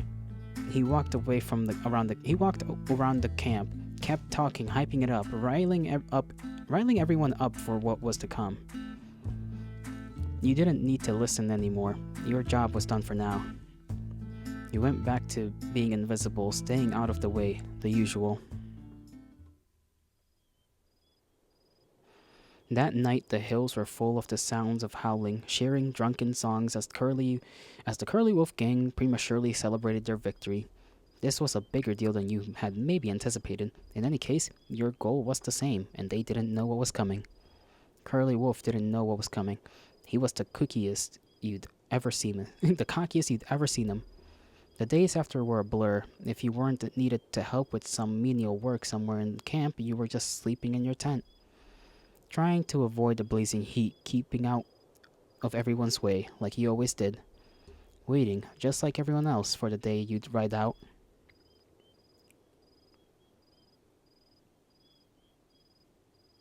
On the night before you were due to leave, you snuck out of your tent, out to where no one would see you. Away from the camp, the sounds of it echoing lightly through the air, you clambered halfway down a hill and sat. You didn't do this often. You knew when someone might come to your tent, needing to drag you away for something. You couldn't risk it often, being unfindable, but you thought it important enough to do tonight. To come out here and breathe in the cool night air, to stare into the sky across the horizon at the blanket of stars in the sky, trying to pinpoint constellations you were told about when you were much younger. You wonder if Joseph knew any. You didn't think about it at the time. The feather was in your pocket still, the safest place you could think to keep it. At night, when the lights were out and the tent was filled with the sound of someone snoring, you'd hold it in your hand, flicking through it with the claw of your thumb, feeling the smoothness against your fingers just for a bit before you put it back. It helped you get to sleep. Again now, while you were alone and sitting under the stars, you pulled it out of your pocket, fiddling with it in your hand, feeling it tickle the pads of your palm. Your mind wandered to your mind wanted to wander, to think about important things, to think about all the ways tomorrow could go wrong, to think about what might happen to you both. You didn't let it. The feather helped too. For once, you just let yourself be calm. You'll see him tomorrow. Until then, worrying would do you no good. You imagine that was the kind of thing he'd say to you if he were here, sitting next to you. The imagined weight of his head on your shoulder, the thought of his warmth sidled up next to you. All the things you wouldn't feel again if you lost him. You'll see him tomorrow. Let's hope. It's the morning. You're awake early. You didn't sleep much anyway, as much as you tried to. The sun was as bright as always coming through the yellowwood fabric of the tent. You laid awake, waiting for others to get up, waiting for Curly Wolf. He'd start rallying guys together for the ride to Clemency soon enough. You'd need to make sure you were there. The minutes ticked by, and you heard more people get up, the camp coming to life once more with the sounds of work and talk. You got up and got yourself ready, sitting in your bedroll after and waiting for more. Then the voice of Curly Wolf. "Alright, boys, gather around. We're heading to the town of Clemency this morning. I need 10 or so men with me to haul valuables. It's around a half day's ride from here. Who's coming to get our gold?" You heard all this as you were leaving your tent, making your way to the small crowd of canines. Instantly there were people joining, eager to prove themselves, to get their hands on real gold. 1, 2, 3 already. You subtly pushed your way through the crowd, trying to reach the front. Pushed out the edge of the crowd by the huddling bodies, you found yourself standing in front of Curly. He stared at you even as he clapped the hands and shoulders of the guys walking past, joining the excitable group. "What you standing there for, tomboy? We don't need any little pups to help shift the goods." You needed to be on this crew. You couldn't talk back to him though. You didn't know what to say. What could you say? You just kept standing there. "You think you're gonna be of any help with that scrawny stick?" He grabbed your arm, raising it up and down, shaking it by the wrist. Every inch of you was screaming to snatch your arm from his hand, but you knew what would happen if you did. He threw your arm back at you, making you stumble a little. "Go make yourself useful someplace else. I only need real men for this trip." You had to say something. You had to be there. You'll need to look out. He was looking at the ensembled group, doing a quick head count. "Alright, boys, that's 10. Be ready to move out in 5 minutes. He didn't seem to hear you. Your words were quiet, whispered. You tried again. "You'll need a lookout, Curly." His ears twitched. He still didn't turn to face you. "I heard you the first time. Stop yapping at me about bullshit. We don't know when the townsfolk will be back. It'll be bad if they come back while you're there, and even worse if there's no one keeping an eye out. Y'all will have your hands full already." You heard him sigh, and a little growl rose in his throat before it subsided to nothing. "Fine then, tomboy. If you're that eager to come, I suppose I'll have to let you. You're riding in the wagon. You don't need a horse." No, you didn't get that privilege when other people needed them, you suppose. The wagon was fine by you. You knew it was a punishment of kinds that you'd be riding in it on the way back too, along with everything else. Boxes and sacks and supplies and whatnot, all bumping about, hoping none of them fall over and hit you. cramped space with nowhere to sit or lie, just standing for hours waiting for it to stop. Get a move on. You followed after Curly to get ready. And of course, what Curly didn't know was that you weren't gonna be coming back either. Neither of you were. 'Cause he'll be dead. At least that's the plan. From where you sat slumped in the corner of the wagon, the wind whistled through the gaps in the canvas next to your head. The edges flap, the wind ruffling your clothes and your fur drying up your nose as you sit with your knees up. The wagon rocks and bumps as it dragged by horse through the desert, and this corner is the only place you feel safe enough to stay. You could at least keep yourself steady even as it tried to knock you about, clinging onto the wooden frame. Looking toward the entrance of the wagon, where the covering split down the middle, you couldn't see much. Or rather, what you could see were great clouds of dust billowing out from the wheels and into the dry air. As uncomfortable as the wagon was, at least it provided you shelter from the sun, unlike riding on horseback. The winds coursing past your ears were welcoming too, cooling your head that was swimming with thoughts.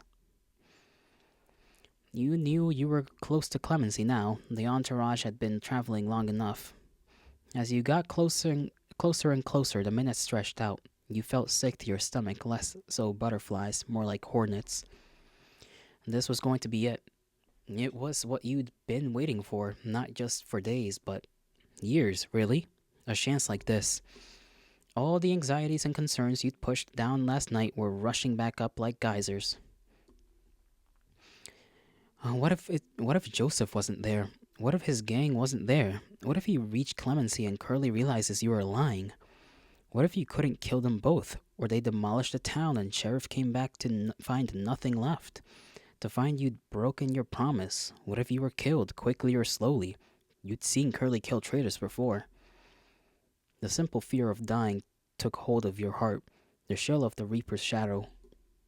No, this wasn't going to be it. This isn't all there was going to be. You'd see him again, soon. You'd do what you had to together. This wasn't going to be it. There would be more after. It was hard for you to imagine, but you knew it to be true. There would be days after today. You wanted to see them.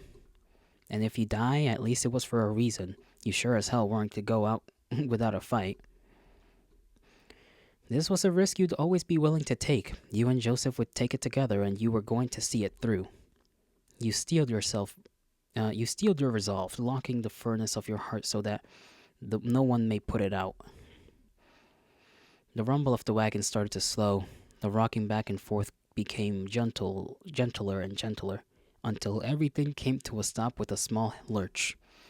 The constant motion that had been in your body was gone all of a sudden, and everything seemed impossibly still. Like when the many conversations in the bar died down suddenly, leaving it quiet in a strange moment. You heard the thud of Curly jumping off of his horse and crawled the floor of the wagon to the front. Curly came and opened the low wooden door, letting you slide out of the wagon and jump out.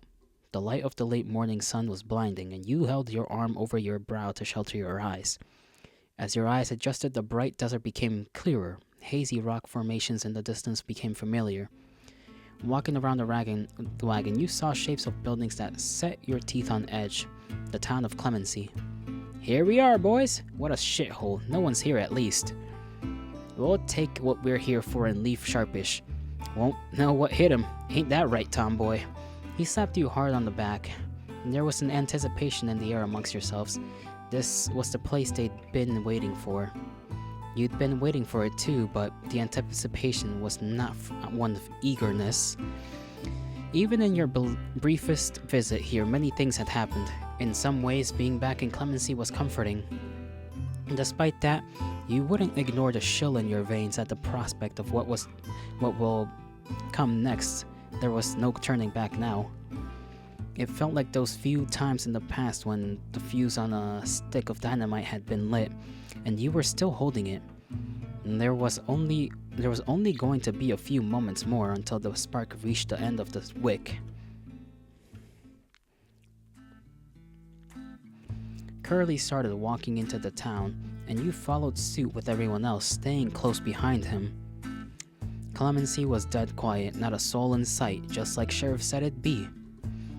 He studied the town as you walked down the main street, peering through windows, drawing up plans in his head. And every building you walked past filled you with a little more fear. You were still waiting for something to happen, for anyone else to appear. Soon enough, Curly would want to get started for real and ask you where the goal was supposed to be. Then at the end of the street, you saw what you were waiting for, who you were waiting for. A hazy, clumped group of guys making their way up onto the main street from the other side of the town. As they got closer, it became clearer. The figure of a tall and slender bird, with many others in tow, struggling behind him, much like you behind Curly. Curly stopped as he spotted the group too, staring them down. Oh well. Now who the hell is that in my town? He started walking again, with purpose and menace, and they quickened their pace and turned towards you. You felt your heart beating in your chest now, reaching up to your throat, blood rushing, adrenaline starting to build in you. They were really here, and you could see Curly wasn't happy about it. Both sides slowed as they came closer to each other, coming to a stop halfway down the street, a few dozen paces between them. Not too close, not too far. You saw Black Vulture much more clearly now, and he was looking with intrigue at Curly. You looked past him though, separately searching the small crowd of people following in his wake, until you saw someone you'd been waiting for. Joseph, stony-faced and stern, blending in with his compatriots. It was almost funny to compare to the laid-back and jovial man you'd gotten to know. After a few moments longer of staring each other down, Black Vulture spoke. Well, is that who I think it is? The infamous Curly Wolf. What's it to you, and what are you doing in my town? Well, I'd imagine we're both here for much the same reason. I've heard tales of your exploits. Can't say the same. Who are you? I'm Black Vulture, gentleman outlaw of the... Doesn't ring a bell. The feathers of Black's neck clearly ruffled at Curly's rebuttal, but he waved it off. More fool you, I say. You here for the gold then? Yes, and how strange that we might run into each other like this, and I'm willing to bet you're not a sharing man. Like I said, this is Curly Wolf property now, so you best go on and fly away. No, I don't think we will be, Curly. I think it would be a shame for so much gold to be wasted on a scum like you. Should keep that high-flaunting beak of yours shut, unless you want the barrel of a gun inside it. Let us see then, Curly Wolf. To the victor go the spoils, and I intend to spill that tiny brain of yours across the dirt. Fine by me. Don't need much of brain to shoot you. This wasn't how you'd wanted things to go. You and Joseph were still in the thick of it, facing each other. You thought you'd be out of the fight. The air was still. Hands come to hover over guns. Every pair of eyes trained on the opposite side, waiting. In a standoff like this, it was a test of the boss's their mental fortitude. How long would anyone last before pulling the trigger? Trying to psych each other out. Being the first to take the shot wasn't always the best call, but having to react to that first shot could be worse. It was a test of loyalty too, for everyone following them. Your underlings couldn't step out of line or make the shot themselves. To break rank early would be a betrayal, but when bullets went flying, it was unpredictable. Staying meant a risk to yourself. You knew Curly was a good shot. He had the upper hand here, but you were reminded of something Joseph told you. Black Vulture wasn't the shootist. He had someone else for that. He could brag out that wasn't the real one. He wasn't the real one. You thought about whether Curly should know. Okay, here's where we have a real choice to make, huh? A real, actual choice on whether to tip him off or not. And I feel like keeping quiet makes sense, right? Let him get shot and then, well, what's the point of telling him? Keep quiet. No, it was better if Curly didn't know the shootist. As dangerous as it was to leave someone like that hanging around during a fight, it was more a danger to him. The seconds dragged on.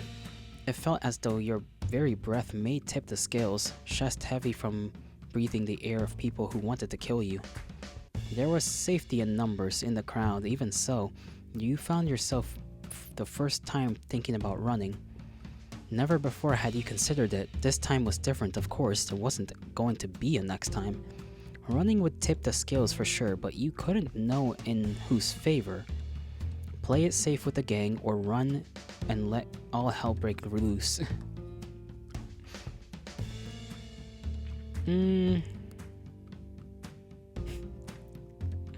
Okay, here comes another tough choice.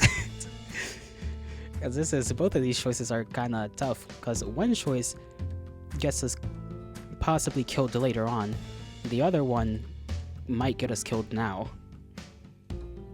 This one, I should say. And we don't know where that shootist is. Marksman, whatever you want to call him.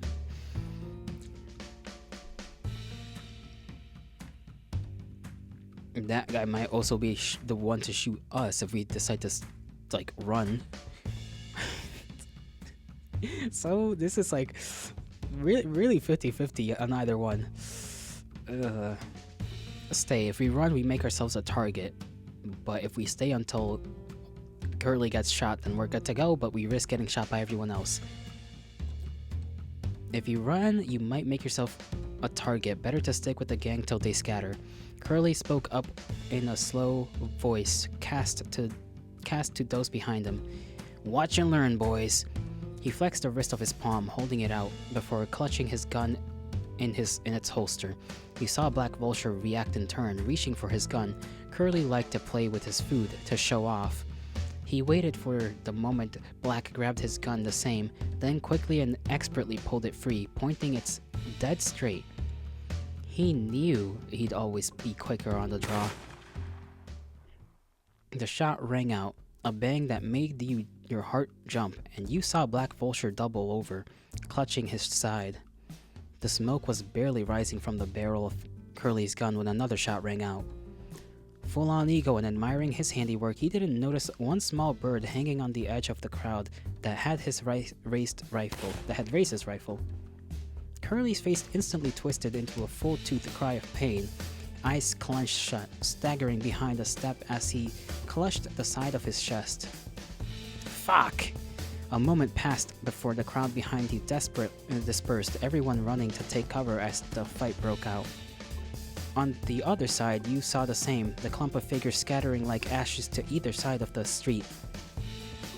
You couldn't see where Joseph went, and you couldn't afford to hang around as more shots were fired. Curly was struggling to move, and he turned to see you still standing there, alone. A bullet whizzed by, striking the ground. He gave you a look and slumped over onto you, one arm slung over your shoulder and much of his weight bearing down on you. You had no choice but to help carry him out of the street, knees shaking as you walked as quickly as you could. Okay, well, he's injured, so that's good. Your compatriots fired a volley of rounds down the street, providing you enough cover to drag your bleeding boss between two buildings. He was heavy on your neck and wobbling as you walked together, his strides still outpacing you as he tried to keep up and pushing him along. You kept walking through the long clump of houses that lined the main street, pushing through to the other side where it gave way to a hill. At a corner that led out of the shade, he rested against the wall, lightening the load off of you as he craned his neck to check if the way was safe. Again, without a word, he slumped onto you, and you walked around the corner together. Curly used the house as a support too now, bloodied hand dragging across the walls as he used you to drag him ever forward. Gunshots continued to ring out, bouncing through the alleys and streets next to you. The acrid smell of gunpowder grew stronger, even as your nose was filled with the scent of Curly's sweat-laden fur. You stumbled along this back path of little more before Curly's weight on you suddenly became crushing, like gravity itself had become stronger. The full weight of Curly lay on you for a moment before your knees buckled and he slid off with a grunt. He threw out a hand, trying to catch himself, scraping it on the wall of a house as he fell, coming to sit in the dirt. He sat with his back flat against a slanted wooden wall, and another reaching across to grasp his side so hard you could see the tendons. The other hand clutched his gun, finger resting next to the trigger. He breathed slowly and heavily through gritted teeth, staring out over the edge onto the rest of the town, across roofs and into the desert. His ears twitched with the pop of guns around you, seeming to come from every direction. This was the best chance you were going to get, you thought. He was so vulnerable looking. Some part of your mind though said you couldn't. You can't kill him. Something will go wrong. He's a hurt and concerned animal right now. Staring real hard at me there, tomboy. Worried I'm gonna croak on ya? Don't. I'm not going anywhere. You could feel the weight of your gun in your holster as you shifted on your feet. The space where your hand needed to be to grab it. Curly fidgeted about like it was impossible for him to get comfortable where he was before giving up and sitting crooked. We'll hide out here for the time being. The boys will take care of things. You're not much good in a fight, but you're better at protection than nothing. Some of Black Vulture's lot might come this way, so keep your eyes peeled. You gently unholstered your gun, letting it dangle on your fingers by the handle. You didn't want to stick around. You didn't know how the fight was going. You didn't know if Joseph was alright. You were just wasting time standing here with this bastard bleeding on the ground next to you. Just shoot him, that's all you had to do. Just shoot him and be done with it. You've killed people before. He deserves it more than most. And still, you can't bring yourself to do anything. Your ears perk up. You hear the sound of someone running this way, thudding fast against the dirt, and look up.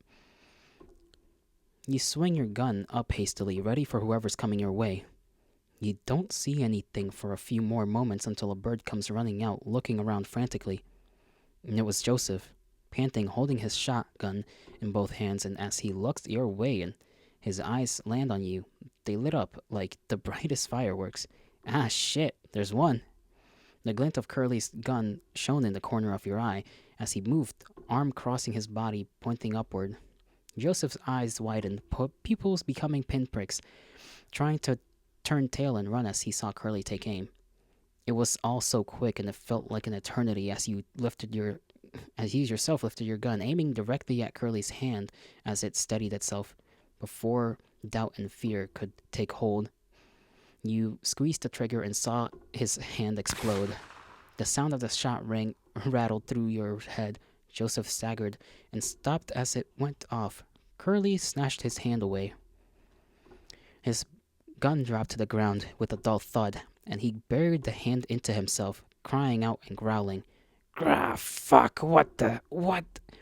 He looked bewildered at Joseph, failing to understand what had blasted the fingers off his hand before looking to his side, at you.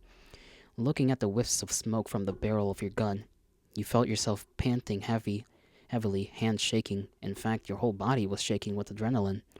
You heard the thump of footsteps again and looked up to see Joseph running over slowly as he neared you and Curly.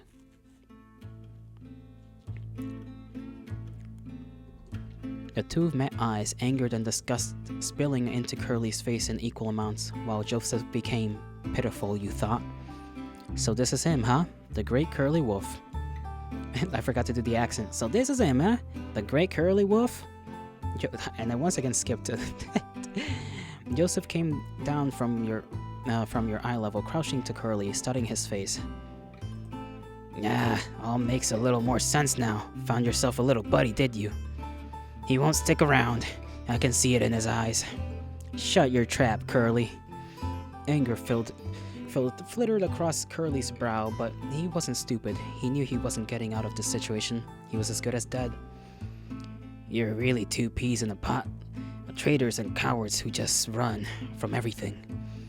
His breaths were haggard, throat hoarse and harsh, holding out of spite more than anything else. Whatever he told you, promised you, tomboy, it's not real. I know people like that when I see it. When things get tough, he'll leave. He'll run, like all the others. Or will you run first? You might say that's not so, but I know you're a liar. Always been. Should've known you'd betray me sooner or later. Saw it in your eyes all those times. Never liked you. Do you even know his name? Joseph regarded Curly coolly, but his anger wasn't concealed by the sharp spite in his voice or the clench of his jaw. Does it matter? It doesn't matter. What's a name, anyhow? If I call someone, they come, and that's their name. Answer the question. Do you know his name? Curly squinted up at Joseph, the sun shining on his face. You and Joseph's shadows cast up the wall behind them. No, of course I don't. Who? The deafening blast of Joseph's shotgun cut him short, and you flinched away, averting your eyes from the peppered red mess of his chest. You followed the momentum of your flinch, turning around and gazing out across the hill and down into the town, breathing in and out. You heard one last breath of shot of swords behind you, a gurgle of blood from the mouth, and the rustle of clothes as he felt limp. Wrong answer. Robin? You gingerly reached a hand behind him, tugging at his shirt when you found Perseus pulling yourself in. His arms caught you as you took a weak step toward him, returning his embrace as he held you close and your heads over each other's shoulder. There was a pit in your stomach, making you nauseous. You closed your eyes as you breathed in, focusing on his smell, so close to you. Are you all right? Are you hurt? I'm fine. I'm fine. You pulled away from each other as you heard more gunshots, the fight starting up again, no doubt caused by Joseph's shotgun. We need to get somewhere safe. Wait for this to blow over. Once they realize Curly's dead, the guys will probably hightail it out of here. Where's Black Vulture? Not sure. Lost him when the fight broke out. I was more concerned about finding you, really. Holstering your gun, you stooped down and picked up Curly's revolver from where it fell. You grabbed Joseph's hand and placed it on your shoulder to pull him with you, walking briskly, keeping on the way you'd been going already. We can skirt around the edge of town and make our way to the saloon, safest place I can think of. Joseph nodded and followed you, trailing by his arm, your gun had firmly and readily in your hand, cautious of every alley you passed by. You kept following the edge of the hill, heading for where the street bent, sheriff's office being across the way. You were aiming to loop around the back of the office and avoid a firefight in the street, but as it came into view, a tall figure started to pass by. He didn't notice you at first, but the sound of you both stopping short caught his attention, and you met the eyes of Black Vulture. Well, what do we have here? Taking a prisoner, Joseph? You could see the blood staining his coat with his shirt on the side of his stomach where he pressed a hand, but he seemed surprisingly unfazed. Following Black from behind the building came the bird you recognized as the shootist, the one who shot Curly. He stood behind Black, rifle firm in both hands, a mask covering his face, small eyes watching keenly. The grip of Joseph's hand on your shoulder grew tighter, and he pulled you toward him a little, continuing to walk forward slowly. Yeah, thought he might be useful. Should have some knowledge about Curly Wolf's hideouts and whatnot. Black grunted, hunched over but now standing taller, his crooked neck raising his head above yours. Always so quick on your feet, Joseph. It's a good thinking. I'm just curious as to why you're not holding him to gunpoint. He took a few steps closer to you both. Or indeed, why I had to take a bullet for your actions. My actions? My actions? You ran, you slimy traitorous coward. You ran with your tail between your legs, and now I'm bleeding from the stomach. Your palms are sweaty. Your head down, faced away from Black and his shootist, hiding the gun in your hand. It was a bad time to be caught in the act. You thought about whether this was your chance to kill Black, but he was so close to you both, with his own gun drawn still. And you knew now how hard it would be for Joseph to try kill him, the fear dripping inside his chest. We shouldn't stick around. Curly's guys might find you. You dared to look behind you, look at where they were standing, but you saw in Black's eyes you'd made a mistake. The glint of a gun in your hand, hidden and now revealed as you twisted your body ever so slightly too much.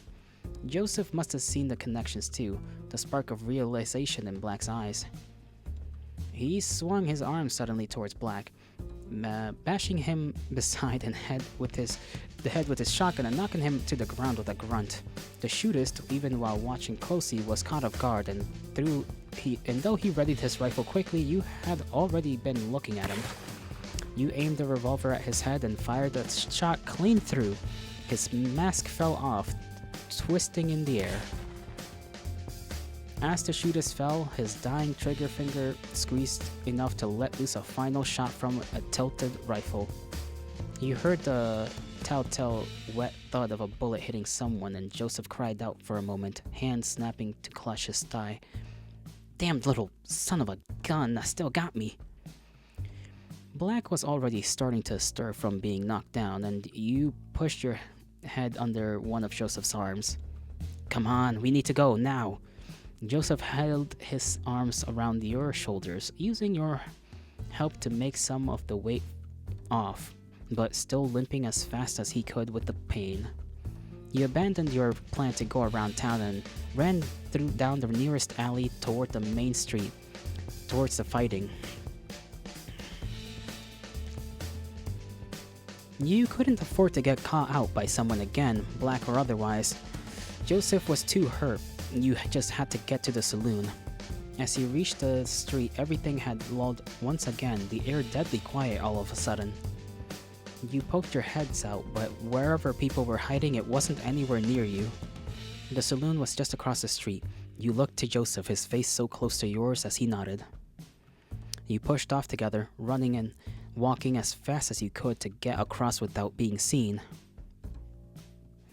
Halfway across the wide street, the saloon pushed so close you looked behind you only to see Black coming to halt as your eyes met. Wiping blood off his face from his cracked beak, he aimed his gun at you both from the alley entrance. Your heart skips and a beat and you'd crash into the ground, pulling Joseph with you, hoping you might dodge a bullet. A shot rings out, but it didn't come from behind you, and in fact you quickly looked towards Black to see him ducking down. His hat was knocked off by the unknown shot, but he grabbed it before scuttling back, hiding further in the alley. The shot spooked the hiding gang members too, as a couple of shots were fired back, and then many more adding to the cacophony. You picked Joseph and yourself up off the dusty ground, seeing down the street that many were shooting up at some attackers on the roofs. You took off running in a crouch, with your hand balled into a fist around your gun and the back of Joseph's clothes, dragging him behind you. Both stumbling up the stairs of the saloon porch, you flung open the door and helped Joseph inside with haste. There was a loud crack as the wooden door frame was struck and splintered near your head. We are lucky as hell.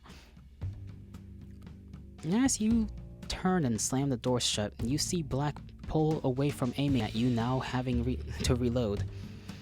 With the doors shut, your eyes adjusted to the dimly lit interior, the sun not quite shining in the same as last time you were here. Joseph stood with his injured legs slightly off the floor, leaning on the table with one hand. You got over to him and unholstered your gun, handing it to him by the barrel, handle pointed upward. You take it. You need something better than that shotgun. I have it for a reason, Robin. I'm a real terrible shot. More likely to hit you than who I'm aiming at. Then take it for good luck. I've had it for a long time and it's always done me well. He gave you a hesitant look still, but you both knew it was you both knew time was of the essence, but he didn't want to put you in danger. He trusted him. You knew this wasn't dangerous. Two revolvers isn't much good to me. Just take it and hide. Black's still coming after us. Joseph took a pistol from you and slid his shotgun across the floor to the end of the bar, limping over to hide behind him. You ducked yourself and scuttled over to the nearest window, listening to the shootout happening outside. You needed to know where Black Vulture was. You pulled up and peeked over the windowsill. As soon as you pulled your head far enough up, your eyes landed on the distant figure of Black, a rifle aimed directly at you. You immediately snapped away from the window and pressed yourself against the wall, holding still as one louder shot echoed in the street. The window next to your head broke with a shrill twang, the panels falling on the still and shattering either side, the floor covered in glass. You felt a sharp pain pierce your ear and reach up for a moment to feel the tip of missing. Your fingers slick with blood as you brought them down. We are in some trouble, and I don't know how we're gonna get out of this. And this is actually taking a little longer than I thought. That's alright. Your fingers slick with blood as you brought them down. The side of your face started to feel wet. You could feel your fur matting and sticking to itself inside your ear. He'd known where you were, had almost got you, but you knew where he was too, where he was now, and he'd probably try to move and throw you off. You reared your head up along with your gun, spotting Black sneaking away from where he was as he tried to avoid errant bullets. He saw you as you took aim and threw the window, but you weren't going to falter and let him get the jump on you again. You followed his movement with your hand, watching where he was going, and squeezed the trigger just ahead of him.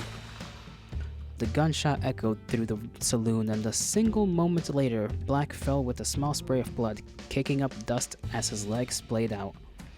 You stood up a little, still crouched, peering more clearly through the window to get a better look at him on the ground. He didn't seem to be breathing. You kept watching for any sign of life, any movement. But even as bullets from the fight hit dirt and wood beside him, he didn't seem to stir. You gingerly kicked the broken glass under you aside, taking a deep breath. You slunk down and sat with your with your back to the wall, ears down, not wanting to distract any of the shooters still outside.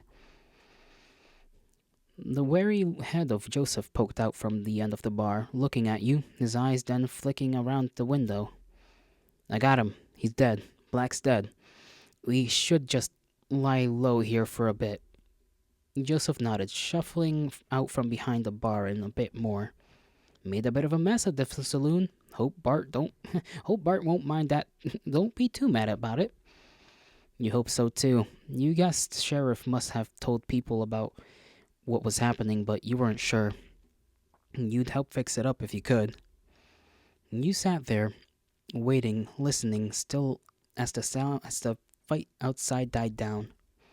You could hear some distant shouts, sounds of people running, and the wind howling through the open window. The crunch of glass. Your ears flicked towards the noise as a feathered hand shot through the window, grasping at your face. Oh boy. The vulture's still alive. The arm grabbed under your shin and pulled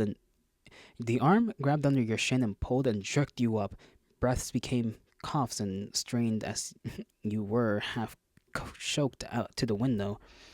You dropped your gun and desperately pulled at the arm, claws digging into the skin of Black's wing as you tried to break free. Another arm threw itself as he got to his knees, pressing your head against the wooden windowsill and tilting your head back. You could see his face close in your periphery, and his other hand now came to your throat, something sharp and cold resting against your skin. The shard of glass glinted in the sun, and refractions danced around the dim saloon. Your claws hurt from scratching feathers out of his arm. You didn't want to die. Your head forced back, neck thrust forward, exposed to looking at the nothing of the ceiling above you. This is gonna hurt you much more than it's hurting me. The words brushed the words brushed up against your ear. You felt the arm move, the glass start to prick into your skin. A loud bang went off, reverberating around the room and vibrating deep in your body for a moment. You fell to the floor. You crashed into the shattered glass beneath you, twisting to look up at the window, running your hand along your throat with a subsiding panic. The arms that had been around you went limp, hanging through the window along with Black's long neck, his face motionless and frozen. The bloody shard of glass in his hand fell to the floor with a tink. The blood from his head started to drip next to it. You looked over at Joseph and saw him sitting lopsided on the floor, your revolver in his hand, still pointed towards the window.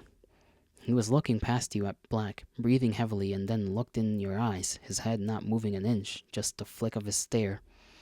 He blinked after what seemed like an eternity, and you felt the roughness of breath in your throat, a hoarse cough every so often. You pushed your hand against the floor and sat up, Joseph putting the gun down carefully beside him. I think we got him for real then. You gave a small nervous chuckle, as did he. More gunshots started up outside, only less than before. You got on your knees, holstering the gun you dropped, and crawled carefully over to the broken glass across the floor to Joseph. He took a gentle hold of your shorter arm, and a warm squeeze. We might be in danger still if someone sees us, especially with old with old Big Beak there being a window ornament. Yeah, we could go in the storeroom for our now, I suppose. He looked over the bar at the door to the store, the gentle curve of thinking in his brow, before meeting your eyes again. The saloon has rooms, don't it? Think that's what Bart said. Yeah, must be upstairs. Should we go? Up? Would be a darn lot safer and comfier than down here. You thought about it for a moment. Your only worry was whether you might get blood on something from when Bartholomew came back. Though considering the state of the saloon already, you thought, well, what the hell? You'll deal with it later. Together. Yeah, let's.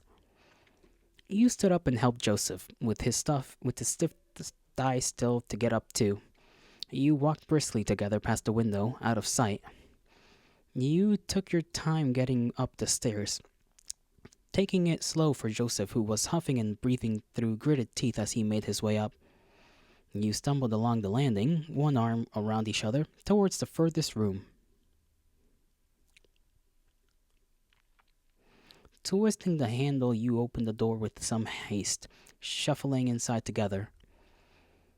You turned and closed the door as quietly as you could, still bumping against the frame, the handle creaking it as it turned beneath your hand. You waited there, facing the door, giving yourself a moment, breathing slowly, feeling the metal in your palm, gripping it tightly. With the door closed, the peppering of gunshots from outside was much softer. You could imagine them as raindrops again against the window. Nice room. You let go and turned to look around the room. You agreed. It was nice. It was bright, the sunlight skimming in through the window, curtains open, fading onto the pillows. A clean bed, a side table, a dresser. You wandered over to the bed, reaching out to touch, but thinking better of it when feeling the blood sticking between your fingers. A large rug laid on the floor next to the bed, and so instead you lowered yourself down to sit on it, leaning back to rest against the bed. You rested your head against it too. It at least feeling and the softness of the sheets brushing your fur, meeting the curve of your neck. Joseph still stood where he was, looking into the middle distance. After a few moments, his glassy stare turned down to you, coming back to life. What do we do now? We wait. Wait for the fight to die out. Once they realize who's dead, they should leave. Hopefully we won't be looked for. Right. He shuffled over to the bed and leaned down, groaning as he hit the rug, sitting against the bed as you did now. Sit here and hope for the best. As good a plan as we've got so far. His hurt leg stretched out against the floor as he massaged the muscle gently, bringing the others closer out of the way. Leg's killing me. Well, not really, thank God. The bleeding looked like it had stopped thankfully, but it still needed tending to before it got worse. Your ears flicked as you turned your head, and you felt the still air stinging against the exposed tip of your ear. You reached up for a moment, feeling it, fingers running past the matted, sticky fur. The bleeding had stopped there too. You can get patched up when all the townsfolk come back, I hope. Yeah, I'll be fine, don't you worry. You tried not to worry, settling yourself down, trying to rest. You stared at the wall of the bedroom, unsure what to think, unsure how to feel, tracing the grain of the wood with your eyes. You wonder if the numbness you felt made you a monster, some strange lacking that felt you sitting here, bereft of feeling. How were you supposed to feel when Curly's sitting behind the house, limp body baking in the sun? How were you supposed to feel with black draped behind a window, over a window, lifelessly hanging in the shade of the porch? You couldn't shake the feeling of the glass pressed against your neck through your fur, cold against your skin. Like it was still there, like if you moved in a second you'd find yourself gasping on the ground, drowning, grasping at your throat. You were brought back from your thoughts as your ears drew your eyes away from the wall, down to your side. Down to where Joseph's hand fidgeted, tapping against the floor. The softness of patters against the rug, unheard rhythm from within him. His breathing caught your eye too, the noticeable rise and fall of his chest, the long exhales through his nose. Your eyes continued up to his sullen face, the feathers of his head subtly shaking, nerves bubbling to the surface. You looked back down to his hand and found yourself reaching out to take hold. Joseph jolted as you touched him, his hand almost reflexively jerking out of yours. As he came back to the world, he looked down. He relaxed his arm when he saw, squeezing you a little and letting you steal his hand away onto your lap. It was trembling as you stroked your thumb over the feathers, squeezing his hand back firmly. Your hands moved around each other, grappling and dancing, exploring each other's fingers and palms, a distraction of each other's fur and feathers, just the two of you. Joseph's arm being pulled away from him started to make him lean. That's a weird sentence. Joseph's arm being pulled away from him started to make him lean, his body subtly shifting inch by inch closer to you. He settled to tilt, and his head tilted too, laying on your shoulder with a comforting heft of weight. You laid your head on his, feathers tickling you through your fur. He untwisted his arm into a comfier position, keeping it near. You took a hold again, holding the back of his hand, digging your fingers in between his intertwining. Now you were both still, only the small movement of getting comfortable to disturb you, hands fidgeting together. We're alive, huh? Did we really do that? Nah, there's no way. When we rolled up on Clemency and I saw y'all, I thought we had no shot. How did we make it out alive? There was an incredulity to his voice that weighed on your heart. He was right. You nearly died. Nearly, but you didn't. You were still alive. You were still here, with him. I don't think I care about that, the how or the why. We're still alive and they aren't. All that matters to me is that I'm sitting here with you, that I can feel how warm you are. Joseph sat up at that, his head no longer on your shoulder as he turned to look at you. Looking into your eyes, you found your hand let go of his, reaching up, wanting to feel him, feel his warmth, the way his stomach moved as he breathed. His heart still beating along inside him, strong inside him, like it was racing, reaching out to you, quickening as you lay your hand on his chest. You felt your own heartbeat drumming louder now, like you had just minutes ago, but whatever. Not out of fear this time, not that kind, as you reached up past his shoulder.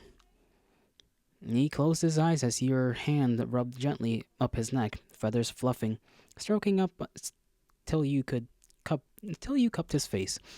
The feathers of his face were soft, intermingled with the dust and dirt, the specks of dried blood that you felt beneath your hand.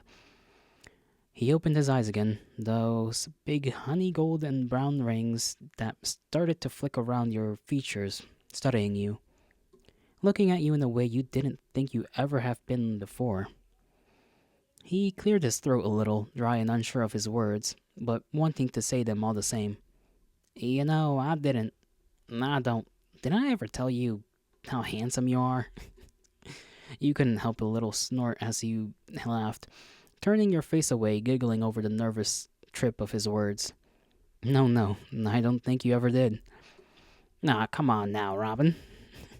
Looking back at him, it felt like your faces were closer. Your laughter subsided. Cheeks starting to warm at the sweetness of his words trickled into your thoughts like honey. You found yourself leaning in, slowly as did he. Your eyes glancing at each other's mouths.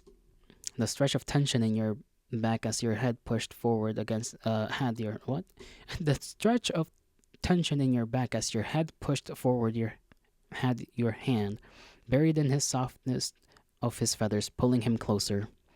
Eyes meeting once more. Just a moment before, smooch. A bird and I don't even know if Robin is a fox or a wolf. I think a wolf, right? Your faces met. You pressed your lips to the end of his beak.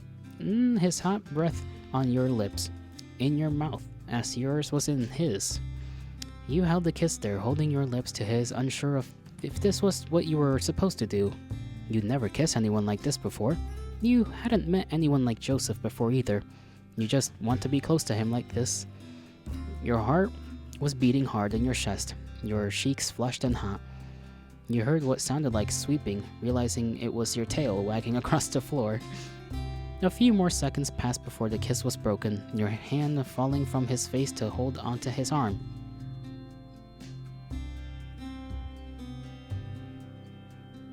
You looked at each other with quivering breaths. You could feel the strong rhythm of his heartbeat in your hand. A big, gracious smile spread across Joseph's face. You matched it with a more sheepish one, embarrassed still despite everything. Guessing you've never kissed someone with a beak before? No, I haven't, or anyone without one for that matter. Well, if that really was your first time, I got nothing to complain about. I'd just say it was a very mammal kiss. Oh, really now? Do educate me. You have a lot of lip to it. Birds can't do that so well, you see? So we tend to kiss a little differently. Your face warmed even more, your ears burning as he leaned in closer, talking softly. Let me show you. One hand came to rest on your leg as he leaned forward, his beak flushed with your snout. You closed your eyes as he came closer, the whispers of his breath warm on your face as the tip of his beak gently poked at your cheek. He preened and rubbed his beak through your fur, almost nibbling at you, feeling soft scrapes against your skin. Joseph's affections continued against your cheek, the feathers of his face close to your nose, smelling of sweat and tobacco. He nuzzled through the fur of your face a few moments before rubbing his beak all along your snout as he dipped his head back. You opened your eyes again, bemused by Joseph's new kiss, to gaze upon his bashful face. From the blush of his cheeks and the unusual shyness he was trying to shrug off, you felt as if you'd been entrusted a secret. Well, what do you make of that? I think I like mine better, but I could get used to those, too. He slipped an arm around your back, holding you closer as your heart fluttered as the thought of familiar kisses. I would be happy to oblige. His face beamed with a warm smile and he leaned forward to rest his head atop yours. You reached your hand across him and grabbed his other hand, pulling it onto his lap, keeping you all close like a bundle of sticks. Letting your mind focus on him, feeling his hand squeeze your side firmly, squeezing his other hand back, listening to his breathing, to the small shuffles of his clothes, to the faint beat of his heart in his chest.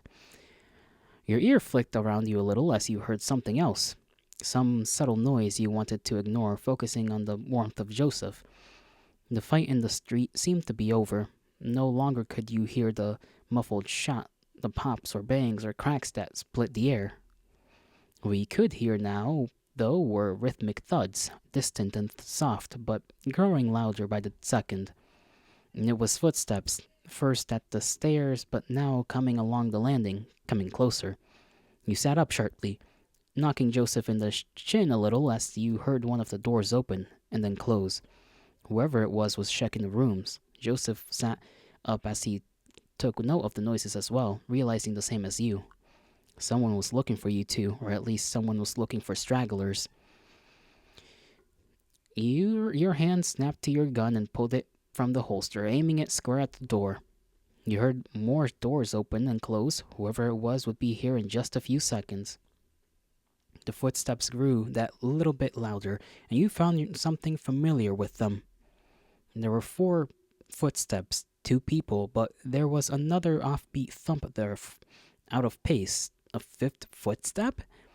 And as the hunters came to the door, you realized what it was. Your hand coming down, pointing the gun away. Joseph whispered urgently, "What are you doing?" It wasn't another footstep you heard. It was the thump of a cane. The door swung open, with 2 figures standing in the doorway. A moment of uncertainty had you pointing the gun back their way. You put it away again, though, as sure enough, you saw who you were expecting. It was Sheriff, along with a man unfamiliar to you, a lanky, serious-looking hair, who leaned in, holding the door handle. "Whoa, put that thing away there. We don't mean you no harm." Both of them had rifles slung over their shoulders, and Sheriff's worried face turned to one of relief when you met eyes. "And here I was getting all twisted up worrying about you two. I knew you'd be all right." "Sheriff? What are you doing here? I thought everyone was out of town." "Well, everyone is, except for us. No, I should introduce you. This is Matthew. He stayed behind to help me. I couldn't go with everyone else. I was worried about the town and you boys, so Matthew and I stayed here to help whoever we could. We were up on the roof shooting as a distraction. I hope it was of some help." "Wait, that was you? I thought you were supposed to be pacifists." "Well, we didn't actually shoot anyone. We just shot near them. Trying to tip the scales in your favor and give them something else to worry about. Looks like that made the saloon a bit of a target, though. Bartholomew's not going to be happy with about this mess." "I'm sorry. We'll do whatever we can to help."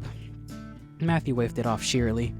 "Don't worry, my husband's a very forgiving man, but this saloon's like his baby. You'll want to know you're all right after that, he's gonna want to fix it up." "So this was the husband? You didn't think your first meeting with him would be like this."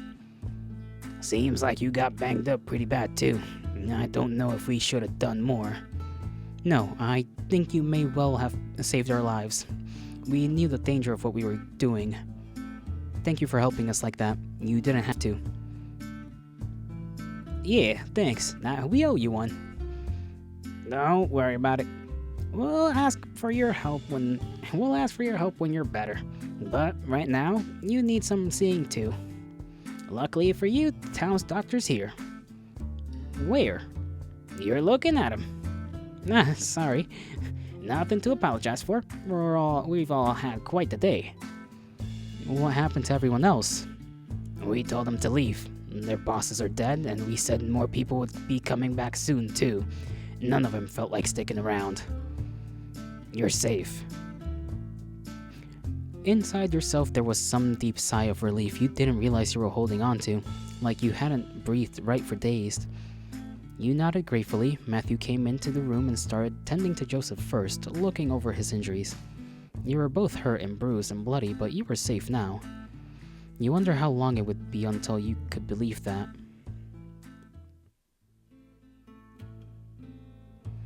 You're not sure if you knew back then, or when you realized, but you'd carried the scars from that day for the rest of your lives. You and Joseph were put up in separate rooms at the saloon by Bartholomew, who insisted you stay so that Matthew could treat you both. The month you spent resting and recovering there was full of sleepless nights. Nightmares came often, some more vivid than others.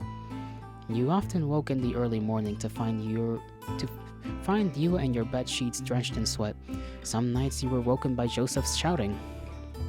Those nights you'd sit up in bed, waiting for him to come into your room and crawl in, lying with him until he fell asleep. Other nights where you felt shaken and sick by what you were dreaming about, you'd wake him asking if you could sleep in his bed. Neither of you talked much otherwise. You kept to yourselves in your rooms, resting. Doctor's orders. You weren't sure of their benefits, but Matthew brought you medicines occasionally, often some concoction involving whiskey. He joked about the perks of having a bartender for a spouse. The taste was vile to you still, but you found it helped just a little. It was odd, though. What the respite of bed rest felt like just as much work as being up and about at the camp. And it sometimes felt like resting was the last thing you were doing. As the days rolled by, there did come the point you'd been waiting for, where you both were feeling fit enough to get up and do something. You still kept to the saloon, only seeing a handful of familiar faces at odd times. The saloon was already clean and mostly fixed up by the time you were recovered enough to lend a hand. You felt like you've missed your opportunity to help out, but Bartholomew assured you he'd need help when the new windows were to be fitted. He'd also brought up that neither of you had joined in on the nightly gathering at the saloon. That now you were better, everyone would love to see you. You'd heard the gatherings all those nights you'd been resting. Attendance waxed and waned, but every night the saloon was bustling and merry, full of people enjoying each other's company, singing songs, telling stories. The idea of being in the midst of that crowd put ice in your stomach. Joseph happily agreed to come along to the next gathering, and so did you. You knew really that it would be good to be around people.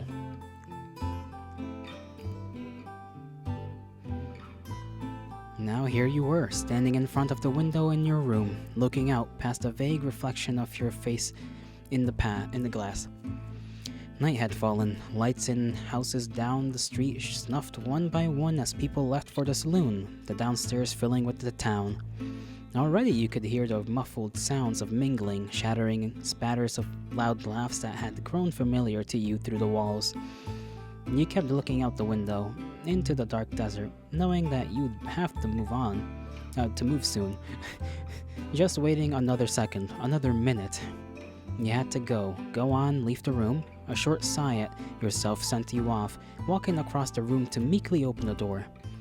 You pulled it open just a crack, the warm lamplight in the saloon spilling in, and to your surprise you found Joseph standing there. One hand raised, about to knock on your door, and he flashed you a little smile, clearly asking if he could come in.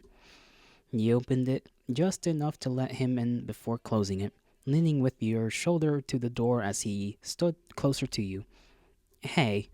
Hi. Your greetings practically stumbled over each other, both clearly antsy, trying to get some words out. Are you ready? You shooed the inside of your cheek a little as you thought. You wanted to be ready. You wanted to go down and see people who cared about you. Joseph was here too. You would be fine. I'm not ready either, if that helps. I figured that if we dilly-dally out about it, though, you'll never be ready. Yeah, you're right. You sighed and Joseph patted you on the shoulder, a little reassurance to get you going. All right, let's go have a good time. That's the spirit. Joseph followed close behind as you opened the door wide and stepped out, eyes adjusting from the darkness of your room.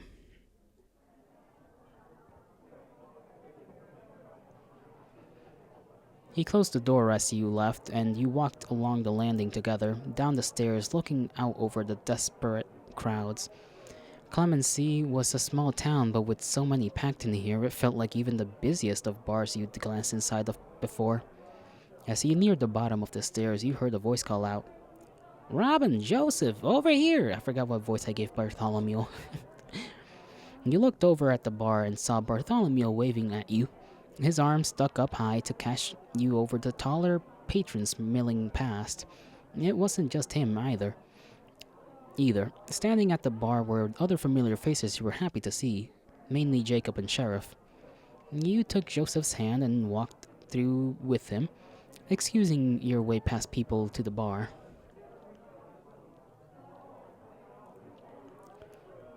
Jacob and Sheriff sidled along to make some room between them, a friendly gap for you both to squeeze into. I see. It's good to see you well again, Robin. I found myself rather worried after what happened. I'm glad to see you too, Jacob. I didn't lose another limb, so I think I have nothing to complain about. He gave you a gentle, reassuring smile, seeming genuinely calmed by your jokey reassurance. Sheriff leaned in to address you both. It's good to see you both in good health, for sure. And you'll be in even better health with a drink down you. Bartholomew? So what I'm here for? On the house, fellas. What are you drinking? Damn, really? You sure? We've been taking up your rooms and now free drinks? You're really spoiling us. You need something so we can toast to your health. Go on, take your pick. Well, I think I'll just stick with beer. Alrighty, how about you, Robin? Can you do me a whiskey? You felt Joseph giving you a quizzical look, surprised you'd chosen such a hard liquor. Sure thing, let me get on those. He turned and busied himself with finding what you'd ordered, and you'd looked at Joseph, his face still confused over your choice. What? I acquired a bit of a taste for it. No, I can respect it, just didn't see it being your kind of thing. I'm full of surprises, huh? Sure are. You felt a little blush rise to your cheeks as he gave you a wry smile. Bartholomew sat down a stout tumbler of whiskey alongside the beer on the counter. You both took your drinks as Sheriff started to speak. That's more like it. Now a toast to Robin and Joseph. You boys pulled off something incredibly brave, and I'm thankful you made it. Hear, hear. You went around clinking glasses with Jacob, Joseph, Sheriff, and Bartholomew before taking a sip of your whiskey. Before it even reached your lips, the smell was burning in your nose and continued to burn as it slipped down your throat. It was a pleasant burn of sorts, though you weren't sure if that was the way it was meant to be, but you enjoyed it all the same. So, boys, I don't know what your plans are. Now you're all fixed up, but I thought I'd take the moment to ask if you'd like to stay in Clemency. I really think you'd fit in here. It's just an invitation, mind you. No need to give me an answer now, but just think about it for me. You and Joseph glanced eyes for a moment, both humbled and blindsided, unsure what to say. Why did the question leave you gripping your glass, fidgeting your thumb over the rim? Wasn't this something you wanted? Thank you, Sheriff. That's a very kind offer. You'll have to sleep on it, I think. Not a problem. Just a suggestion, really. Don't mind me none. Truth be told, I can't say we have much in the way of plans as of now. Yeah, no, I haven't. We've not really thought about what to do next. And that was the honest truth. All you'd focus on was getting away from Curly, out from under his shadow. Now you were free. You could do anything, and you could think of nothing. A tightness took you a hold on your chest. Yeah, but it ain't my favorite patients.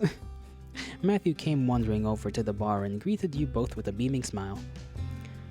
Great to see you up and all. Great to see you up and that out.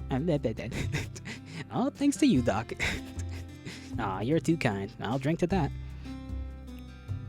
He took a swig of the beer he held, as did Joseph and Kind. Now I'm setting up a poker game right now, so thought I'd wander around and see who's game. Now join in.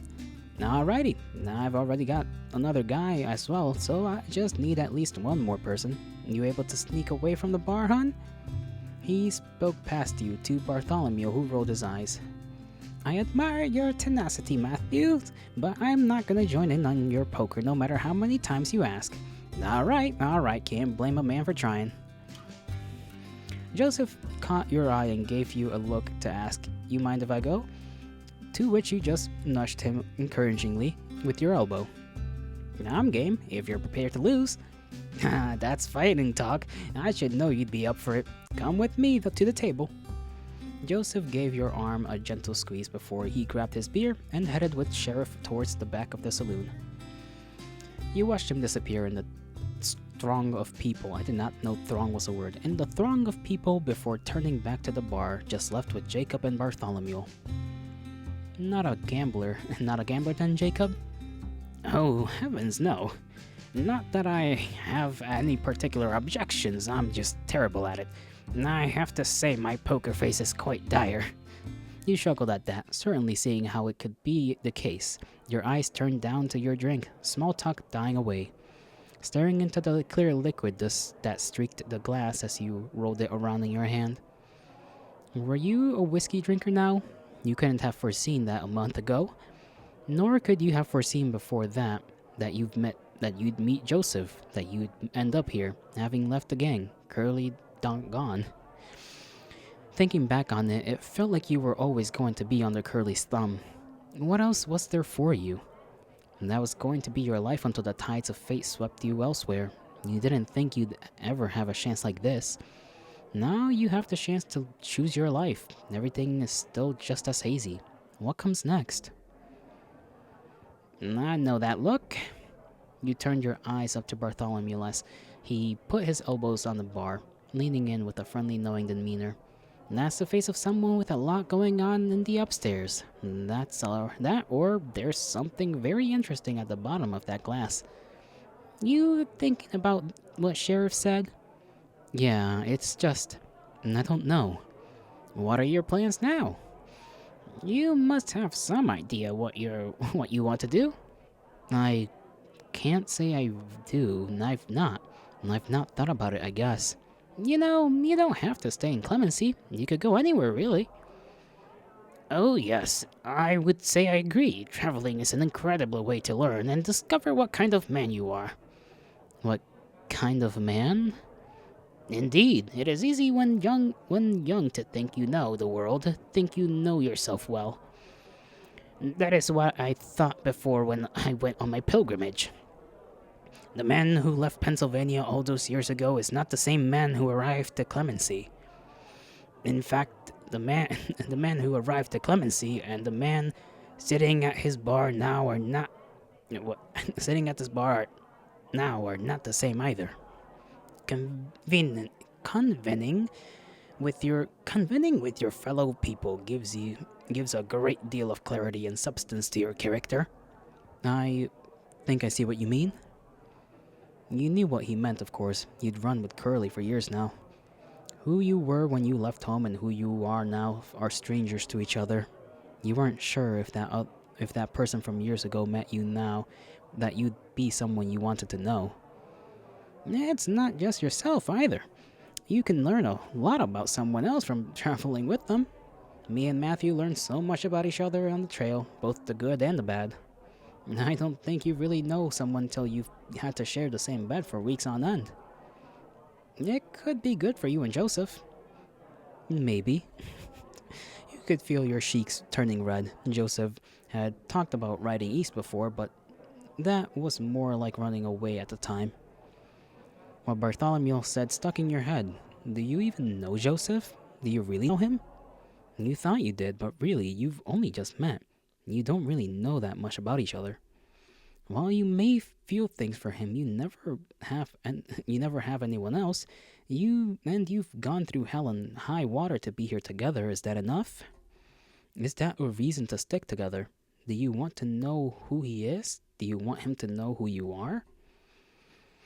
You have no idea what the future holds. You have no idea about anything. You don't know Joseph. He doesn't know you either. You don't know yourself. Tar was welling up in your chest, coating your insides, making you heavy, breathing deep, tapping your fingers on the bar. It's too warm in here. Too many people. You need some air. You feeling alright, Robin? His words snapped you out of your thoughts, but the feelings remained. You nodded subtly. Yeah, I think I'm gonna go outside, get some air. Giving them both a weak smile of reassurance, you left your drink on the bar and stepped away, passing strangers to head out the doors.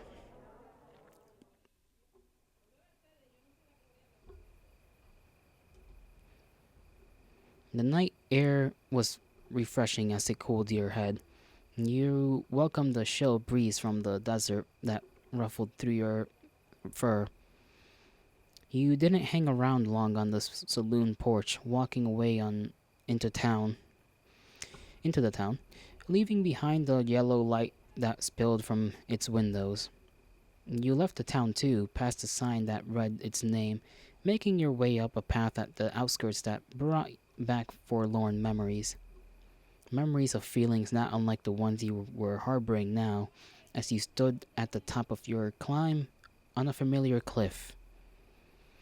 You took slow, deep breaths of the night air, filling your lungs, clearing your head.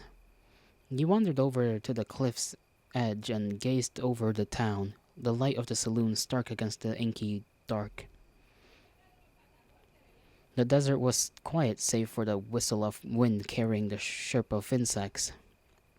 You crouched down and fell on your haunches, sitting and letting your legs hang over the edge of the cliff. It was funny to think how many life-changing things have happened to you up here. Meeting Joseph, spending the night with him, sowing the seeds of your plants to be free. Was there some comfort to being up here, perhaps? Fond and fresh memories that calmed you, reminding you why you were here. Still, there was a gnawing feeling in your heart, no matter how much you hoped for there to not be. Why are you feeling like this? Why are you feeling so worried? Why are you so scared? What's wrong with you? Shouldn't this freedom you have now been a shouldn't this freedom you have now be a good thing? How does it feel like everything is about to come crashing down around your ears? What about Joseph, sweet Joseph, that you made a promise with? You let out a heavy sigh. You didn't expect to be weighed down with so many thoughts tonight. And this was supposed to be a celebration. Now you were up here, away from everyone. Many contradictions running through your mind. And that's always been your answer to things. Running away. The only time you didn't was because of that promise. How stupid can you be to choose to fight and then want to run away from everything you were fighting for? You'd probably run away from yourself if you could. You just wish you could answer why. You sat for a while. The wind up here was still a pleasant breeze. It blew past your head, cooling your warm ears, taking small grains of sand with it that floated off the cliff. Not thinking about much at all as you looked out into the night at the distant dark blue silhouettes of hills. Howdy, stranger. What brings you out here? You were drawn from your trance by Joseph's voice all of a sudden. You were so out of it you hadn't even heard him approach. You turned and looked up at him. He was standing a few paces away, his beer in one hand, your whiskey in another. Mind if I join ya? You nodded at the ground, letting him know he could come sit. He walked over and lowered himself carefully to sit next to you, keeping the drinks steady. He held your whiskey glass out to you by his fingers, and you took it as he put it on your palm. Thanks. No problem. So like I said, what brings you out here? You absent-mindedly scratched the side of your glass with a blunt claw as you thought about your answer. And I just needed some air. Yeah, it was a little stuffy in that saloon. If you ask me, we did Bartholomew a favor breaking some windows, air out the place. You giggled a little at that. He was good at making you feel better. Are you always so charming? It seems to come so easy to you. He looked a little bashful at that comment, scratching his head, unsure what to say. I don't know. I just picked it up over time, I guess. It helps get you out of fights and whatnot. Yeah, that makes sense. You feeling alright? Didn't say anything when you left. Sorry, I didn't want to bother you during your poker game. He thought about what you wanted to say, but so many things vied for your tongue. Everything swelled up inside you, chest fit to burst. You didn't know if you could admit not how you were feeling to him. It almost felt too personal. It felt wrong. It felt harsh. And I feel strange. And that's the simplest way I can put it. He looked at you a moment, eyebrows cocked, unimpressed. Lay it on me. Huh? Lay it on me. I want to know what you're thinking. I know you've got some stuff on your mind. You ain't telling me. You blew through your lips with a sigh, thinking about whether you should. He was right after all. You don't have to hide how you feel anymore. And if you were honest, you didn't want to keep hiding it. I'm scared, I guess. I don't know what the hell I'm supposed to be doing, what I'm going to do next. And everyone at the saloon was asking us about plans, and I realized I don't have any. I didn't think that far ahead. Now we're here. I don't know what to do. And I feel like an animal that's been let out of its cage and gotten lost in the wilderness. But what are you scared of? What's the worst that could happen? I don't know. And that's what I'm scared. And that's why I'm scared. What if I do the wrong thing, make the wrong decision? What if I decide to settle down in clemency like Sheriff said and I don't like it? Where would I go? And I've had so much in my life. Wasted running with Curly. And I don't want to lose more of it to bad decisions. And I've made too many of those. And I don't want to waste my life either. We can make those choices together now, though. We can turn over a new leaf. I know we could, but I'm worried about you too. I was talking with Jacob and Bartholomew and I realized I don't know you. I don't know anything about you. You don't know anything. You don't know about me either. Joseph's face was solemn, and he just stared into your eyes like he was trying to unpick some meaning from your expression. And I've done terrible things, Joseph. So have I. And I don't know that I like the person I've become after Curly. I don't trust myself. You did what you needed to stay alive. You don't have to like it. You were growing frustrated with his rebuttals, like he wasn't listening to you. You twisted your body around, one leg up, facing him head on. I love you, and I'm scared of hurting you. I'm scared that the man I could hurt Curly. I'm scared that the man who could hurt Curly is the same man that could hurt you. I'm scared that if we really knew each other, we wouldn't be here in the first place. The wind whistled in your ears. Joseph's face was still, eyes squinted a little, contemplating your words. A few moments passed before he worked his beak to speak. I love you too, and I'm not scared of you. And I want to find out who you are, and hope I have the courage to let you find out who I am. Now I'm scared as all hell too. And I know what you mean. Now that I'm free of the gang, I don't know what to do with myself. All I know is that I want to be with you. Maybe we'll make bad choices, but who cares? You helped show me I don't have to live with my life in fear, Robin. And I think if we're scared, it means we have our heads screwed on right. But it doesn't have to stop us from living. We can make whatever mistakes we want. We can stay in clemency forever. We can go travel in the country. I don't give a hoot. Tonight ain't the night to worry about the rest of your life. Whatever happens to us, I can kiss your face at the end of the day, and then everything will be alright. A great wave of relief washed over you as Joseph spoke. You didn't realize how much you needed to hear that from him. And a kiss and a prayer? He laughed. Yeah, on a kiss and a prayer, we'll be just fine. Story of our lives. He leaned in and pecked you on the cheek, bringing a blush of warmth to them that even the night breeze could not cool. Seems pretty good to me. And I don't know if Joseph said that or if that was Robin.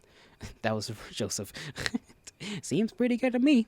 Now, come on. Let's head back. Let's get on back down there and have a good time. I think someone said they're gonna dust off the old piano and play us all a tune. He made to stand up, but you reached out, placing your hand over his. Wait. Is it alright if we just sit here a little longer? Then we can go down. It's a nice night, it is all.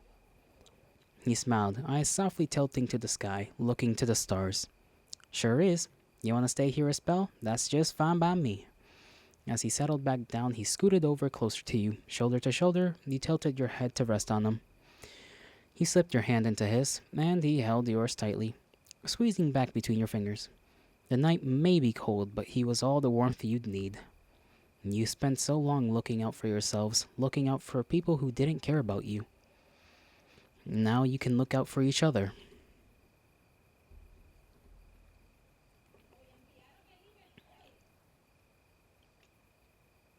Yay! The end. Oh, that one was a good one. I like that little story. Took longer than I thought it would. Maybe that's just my reading speed, my reading skills being not as good or fast as I think they are. I swear if I hear myself back through a VOD, I would be like, damn, I can't read for shit. Can't read for my life. Lots of pauses, lots of screw-ups, but that's alright. Giving myself a little stretch because we've been sat here for quite a bit, I shall say. Quite a bit. I don't know how long we've been on stream for. Let me check that. I'll let that stuff, the credits, you know, play themselves and whatnot, and after that, we'll be on our merry way. Ay. Well, my back doesn't hurt, my chest doesn't hurt, and my shoulder doesn't hurt. So the medicine I took earlier definitely did its thing. I'm gonna try and not put so much pressure on my right side, because usually I kind of lean my elbow, well, I guess my whole body in a sense, on the armchair. Thanks. That's the end. Thank you for playing Lookouts. This has been a huge project for both of us, and we're super proud and happy we've been able to share it with you after so long. If you enjoyed the game, please leave a comment or reading on Itch.io, Twitter, whatever. We love hearing from people about their time with the game. If you'd like to support us, we can keep making games. You could check out the paid gold edition. It is only £5, I assume those are pounds, or $650 on Itch.io. The gold edition comes with a bunch of stuff like the full soundtracks, loads of original art and doodles, wallpapers for desktop and mobile, and a development art book. Once again, thank you for playing. From the bottom of our hearts, you can click the button that'll pop up on the next screen to restart the game. Hockey. Well, that is it for today, folks. I am dry. My throat is dry. Dry as a river. And my back, well, I actually have to do a bunch of stuff. I have to shower, gotta eat more, gotta exist. We've been on for almost 4.5 hours. Golly, this is gonna take a while to download and then download and then upload to YouTube. So I bid thee farewell, my kindred. I hope you all have a great rest of your mornings, afternoons, evenings, and nights, wherever and whenever you are. May the stars... Wait, I messed up my saying. May the gods bless you, and may the stars shine in your honor. And we'll see you all tomorrow. Goodbye, everyone.